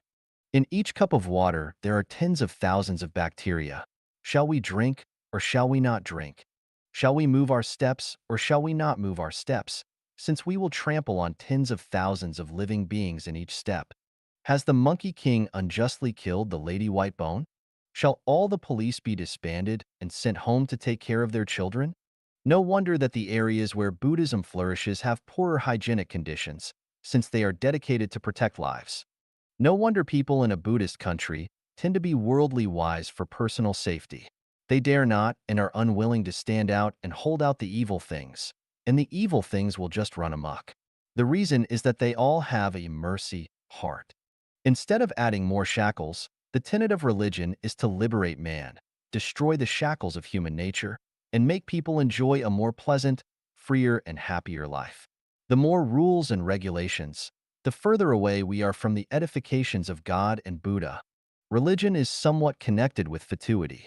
The greatest creator has not created religion. Religion is the emotional response of man. After the unification of all religions, the greatest creator will exercise direct administration of mankind. Jesus, Sakyamuni, Muhammad, and Lao Tzu will not be forgotten. Instead, their wisdom will be further glorified. 39. 科学与文明 39. Science and civilization. Religion goes hand in hand with fatuity, while science keeps abreast with civilization. Science is the activity and knowledge to understand, explore, and interpret the laws of nature, human society, and thinking. Civilization is a voluntary behavior of man formed on the basis of the correct understanding of material world and non-material world. Without the development and progress of science, civilization is only an extravagant hope. The symbol for real civilization is no slightest conflict between man and society, and man and nature, and the sustained harmony without the regulations of laws and without the mechanisms of supervision. For example, how do we dispose of the banana peel after eating a banana on the bus? The uncivilized behavior is to throw it out of the window. We only keep a clean place for ourselves and do not care about the inconvenience to others caused by the banana peel thrown out of the window. The less uncivilized behavior is to place the banana peel under the seat and leave the bus. The civilized behavior is to take the banana peel away and throw it into the dustbin. For another example, suppose an automatic newsagent stand is set up by a road with a large flow of pedestrians. Each newspaper sells for $1. and beside the pile of newspaper is placed a money box, from which buyers can get the changes of his money.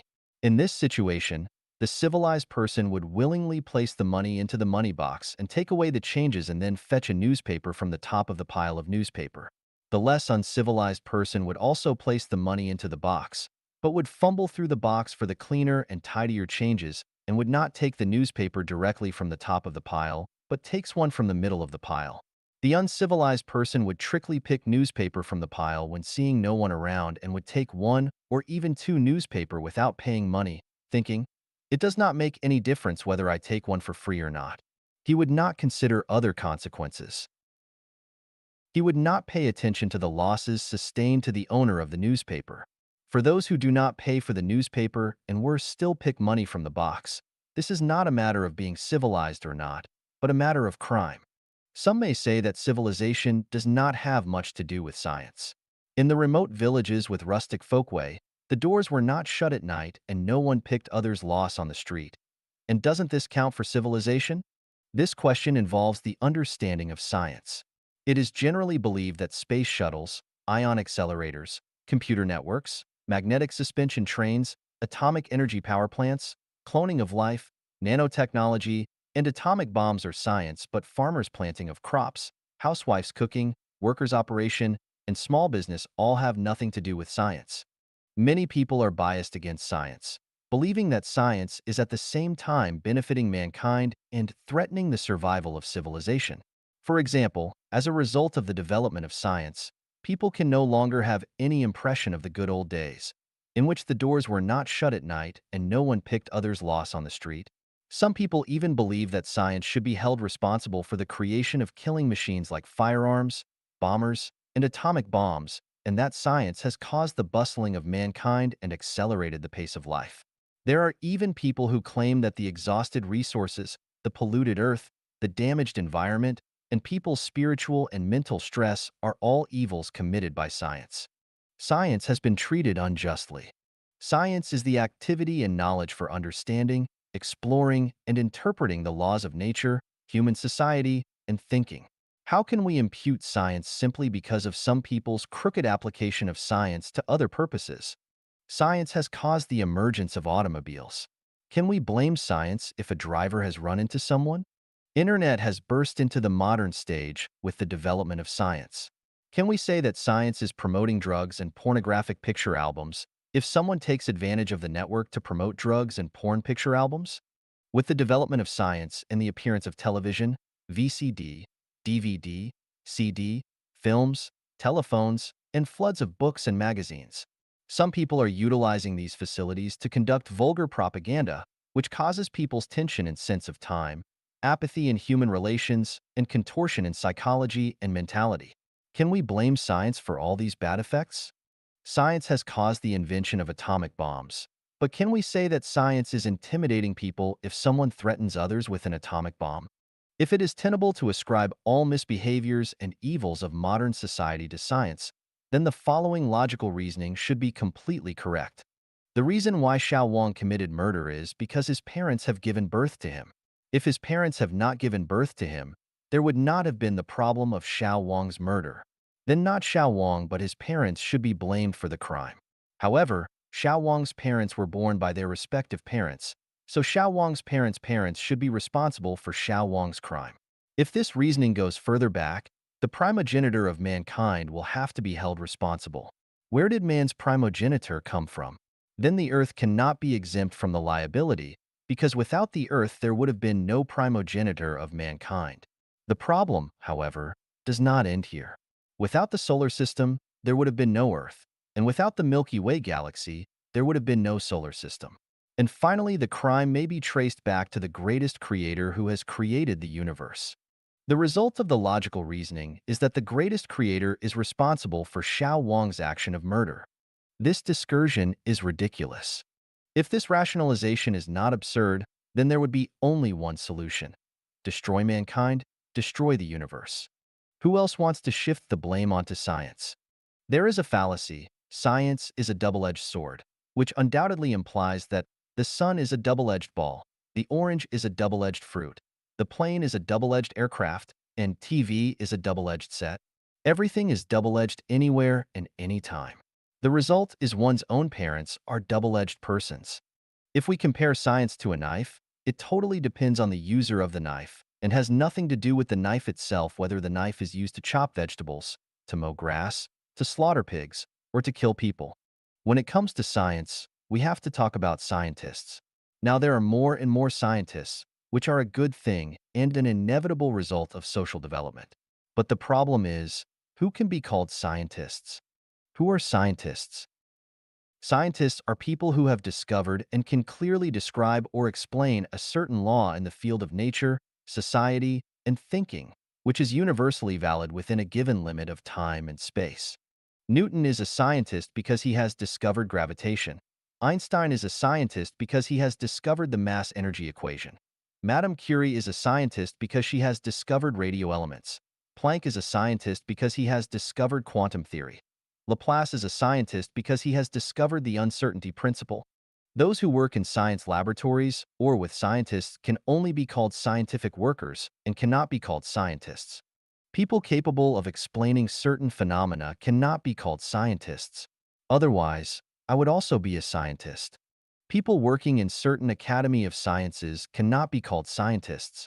People only capable of making innovations and inventions, according to others' theories, cannot be called scientists and can only be called inventors, engineers, and technicians. Edison is not a scientist. People only capable of expounding others' theories are not scientists either. Many university teachers can explain the theory of relativity and quantum mechanics to students, but they are not scientists. Instead, they are teachers and professors. A person can only be regarded as one with great power of understanding, but cannot be considered a scientist if he has discovered certain law but cannot explain it in clear words. Therefore, those who developed atomic bombs, according to Einstein's theories, cannot be called scientists. They can at best be regarded as scientific workers or engineers. Scientist is a sacred title. We should not abuse this title by using it randomly. Otherwise, science and scientists will be tarnished. A person is a scientist if he has discovered and explained a certain theory. That he may later do something detrimental to society with his discovery is a matter of his moral character and social standpoint and has nothing to do with the title of scientist. In the same way, a man has created wealth for himself and the society by making a knife. We cannot say that it is wrong to create wealth just because he later becomes a criminal by killing people with this knife. After we have discovered what science and scientists are, we will understand that science is the catalyst for civilization. Without the guidance of science, man would be like a mob of animals, irrational, irredeemable, and hopeless. Science and scientists are offspring of the greatest creator. The greatest creator has not created religion, but he has created science and scientists. A real scientist cannot deny the existence of the greatest creator, because all that are created by the greatest creator are not a result of random actions, but are based on science, laws, and principles. The road of science is the road of the greatest creator. Who are nearest to the greatest creator? Scientists. Human society is marching toward civilization. Today's society is more civilized than the past. Modern times are more civilized than past times. Whoever is hostile to science, to present time, and is afraid of the future can get undressed, destroy all you have, and go back to the virgin forest to see how you can survive. 40. 人类文明的兴起和衰落。40. The rise and decline of human civilization. In The Story of Mankind, a well-illustrated book, Hendrik van Loon strings together the great historic events of mankind like pearls.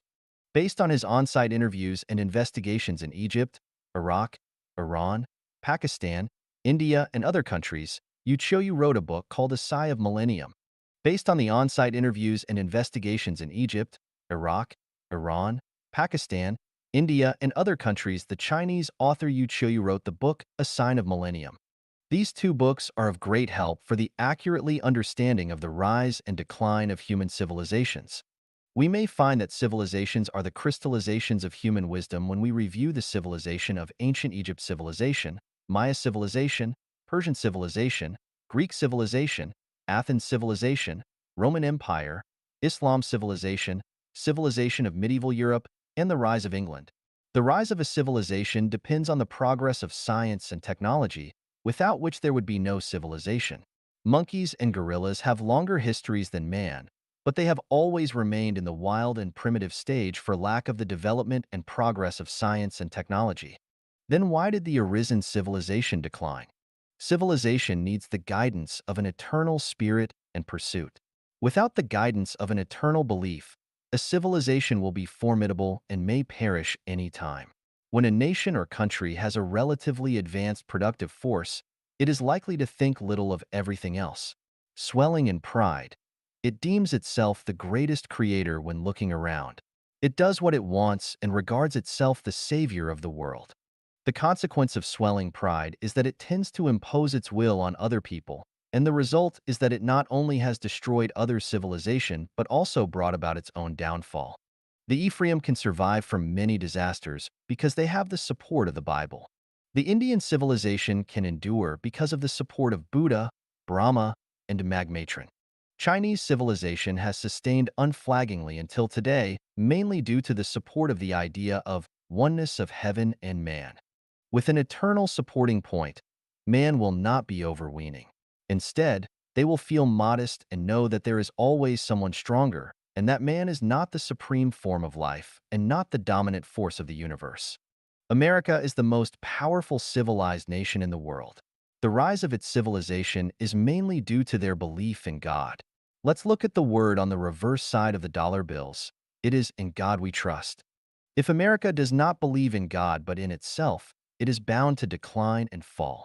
It is not an easy course of development that man has gone through, and we should cherish what we have today.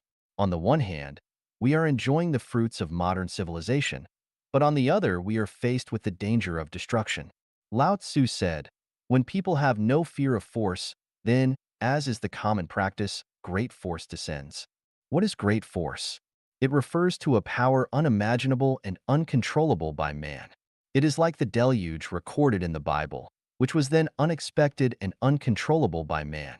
There is an article called 10 Major Crises Confronted by Man, which mentions the impact of comet hitting Earth, nuclear war, and biorobots' control of mankind. But it didn't mention the greatest creator. It seems that the mere mention of the greatest creator means religious superstition and deviation from science. Will civilization unavoidably come to its end after it has reached certain phase of development? The answer is no. Whether a civilization can develop sustainably depends on whether man has the greatest creator in mind. With the belief in the greatest creator, the civilization will continue. Without, the civilization will perish any time. Just like a group of elephants, they will be punished by man if they ignore the existence of man and deem themselves masters of the earth, doing whatever they want and going on the rampage. Then what if I just believe in God's not the greatest creator? The answer is no. The civilizations in history that were destroyed all believed in gods, but had they got the salvation? Gods are not the supreme masters of the universe. Conflicts between gods often occur. They are busy attending to their own affairs. How can they spare themselves energy to care about us? How did Jesus' 12 disciples die? Just like in the era of Chairman Mao, if we did not uphold the banner of the thought of Chairman Mao but instead raised the banner of Liu Shaoqi, or the banner of Zhou Enlai, or the flag of certain minister or governor, we would not be able to save ourselves, and worse than that the flags we raised may have been overturned. Will it do if I only believe in Buddha? As a saying goes, like a clay Buddha fording the river hardly able to save oneself. Buddhas are just life far superior to man. Living in the Elysium world, they have once made bold to come to the earth and the greatest creator has forgiven their past wrongdoings and given them a way out. Do they have energy to attend us? In the history of Buddhism, there have been numerous cases in which temples were destroyed and monks were expelled. The sixth master of Buddhism could not even save himself but had to hide himself in Hunter's home. Buddhism cannot even protect its founder, then can it protect us? In addition, the purpose of belief in Buddhism is not to enjoy life in human world, but only to go to the Elysium world of the West for another life. You are only daydreaming and know nothing about Buddhism if you want to enjoy the pleasure of life in human world and to go to the Elysium world after death at the same time. From 2013 onwards, if we prioritize our service to the greatest creator, we humankind may usher in the more glorious era. But if we pay no attention to the existence of the greatest creator, it is likely that the great force will come to the world. We must ponder over the paths to be taken. 小结： Summary. I have intended to use 50 phenomena to prove the existence of the greatest creator. Now, upon reflection, I have found that 40 phenomena are already enough to prove the existence of the greatest creator. The wisdom of the greatest creator has been embodied in the running of celestial bodies to the deployment of resources on Earth, the brain of man to the instincts of animals, the operation of life to the extreme beauty, the occurrence of supernatural phenomena to the interpretation of dream, and the meaning of life and death to the rise and fall of civilizations. The greatest creator, and the greatest creator itself, is the lamplight to light the paths for mankind. 证明上帝存在的8个逻辑推理。The 8 logical inferences that prove the existence of the greatest creator. 一、万物有源，源头为上帝。Everything has a source, and the source is the greatest creator. The Amazon that runs across South America, the bold and flowing Nile, the surging Yangtze, and the roaring Mississippi all have their headstreams. Benguela cold current, Peru cold current, Mozambique warm current, and Guyana warm current all have their sources. Rio de Janeiro London Airline, Los Angeles Paris Airline, Honolulu Manila Airline, and Paris Colombo Airline all have their starting points. All things created by man have come into being from a certain source. All tools that we use, including pencils, needles, spades, spoons, pliers, automobiles, computers, printers, cameras, and machine tools, and all daily articles, including musical instruments, chess, painting and calligraphy, watches, alarm clocks, desks, chairs, and wooden stool, shoes, stockings, clothes, caps, cups, thermoses, reading lamps, telephones, and refrigerators and TV sets have an origin, and obviously they don't come from none. The cats, dogs, goats, and pigs we raise at home all have an origin. Even peony, peaches, pears, and almonds can be traced back to their origins. Music, characters, arts, medicines, theories, methods, magic arts and alchemy, axioms and theorems all have a source. White Europeans, black African, yellow Asian, Arabians, and Brazilians are all descendants of their ancestors. The towering Himalayas, the fertile and vast Nile Delta, the extensive Amazon alluvial plain, the silver and white-wrapped Antarctica, all have formed from Earth transition. Everything has its origin. What about the Earth, the solar system, and the universe? They all have their origins. Since everything has an origin, there must be a primordial origin. And this primordial origin is the greatest creator.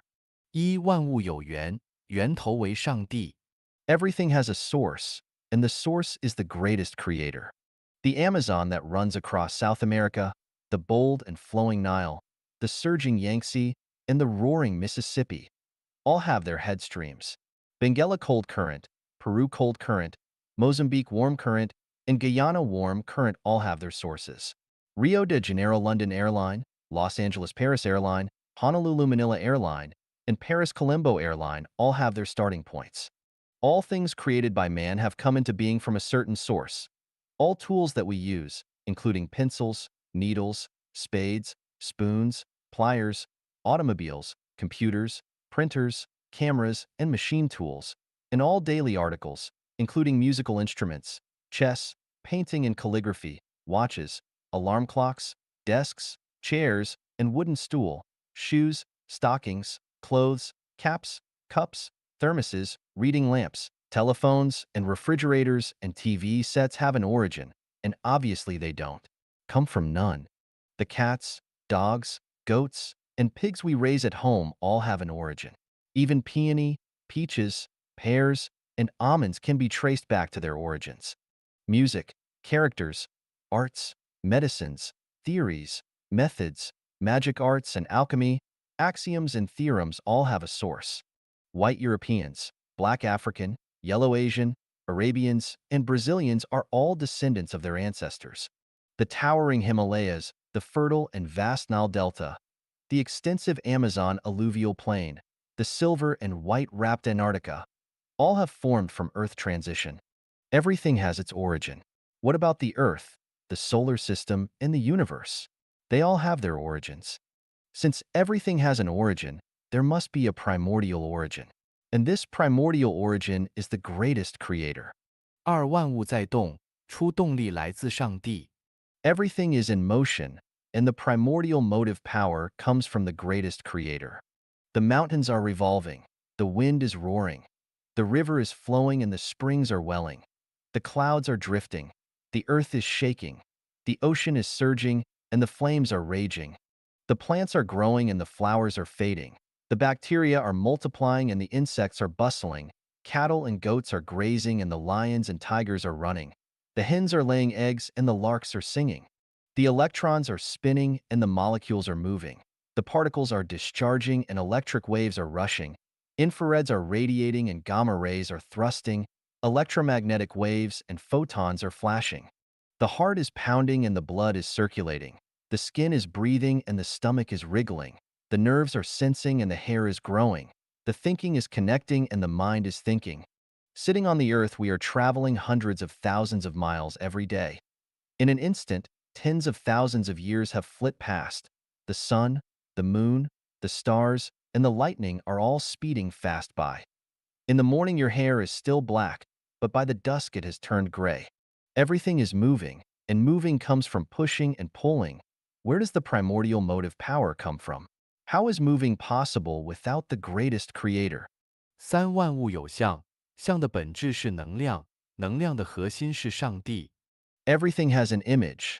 The nature of the image is energy, and the core of the energy is the greatest creator. Image is picture. It refers to the size, shape, feature, and structure of an object. Image is the dividing line to distinguish one substance from another and to distinguish one object from another. That microorganisms and insects, grass and trees, man and other animals, mountains and rivers are different from each other is because they each have different images. Everything has a unique image different from each other. Then how has image come into being? The substrate of image is gene structure. The gene structure determines the image.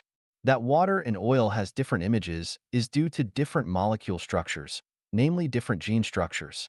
However, any structure would only be a phantom without the participation of energy. Take, for example, the building of a house. We should first conceive the structure of this house in our mind.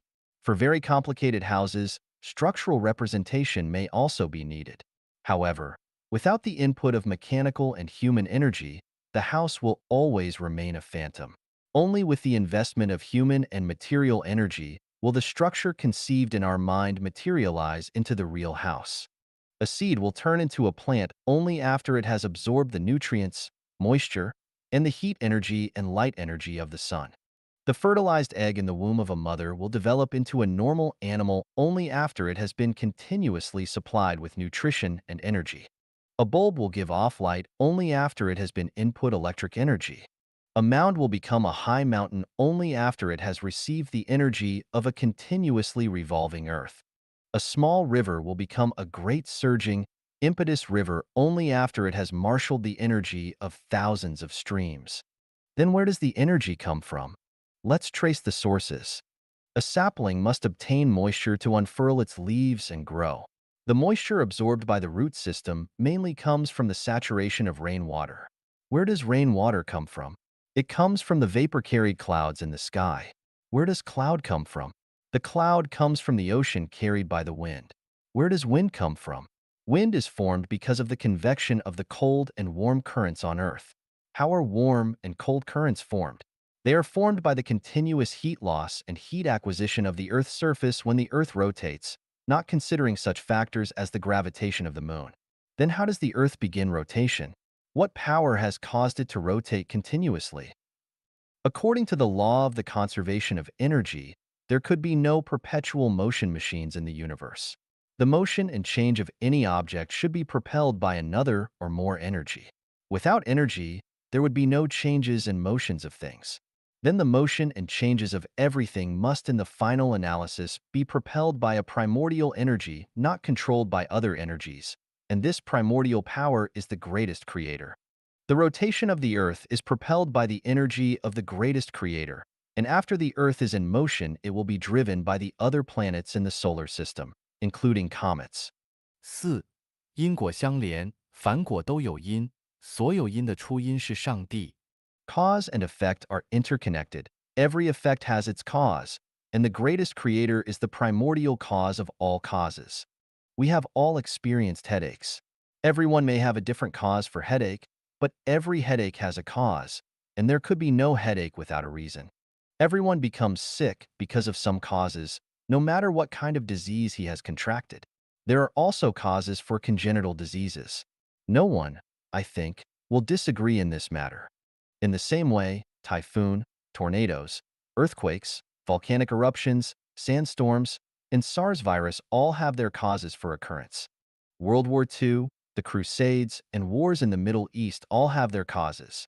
They would not take place without any causes. The massacre of the Jewish people in World War II, the collision of Titanic with icebergs, the attack against America's World Trade Center, the disintegration of Soviet Union, the return of Hong Kong to China, and the overthrow of Saddam regime. All these have happened with their own causes. Aren't there causes for the Earth orbiting around the Sun and the Moon orbiting around the Earth? Aren't there causes for airplane crash, train collision, collapse of houses, and flooding of rivers? Aren't there causes for being the object of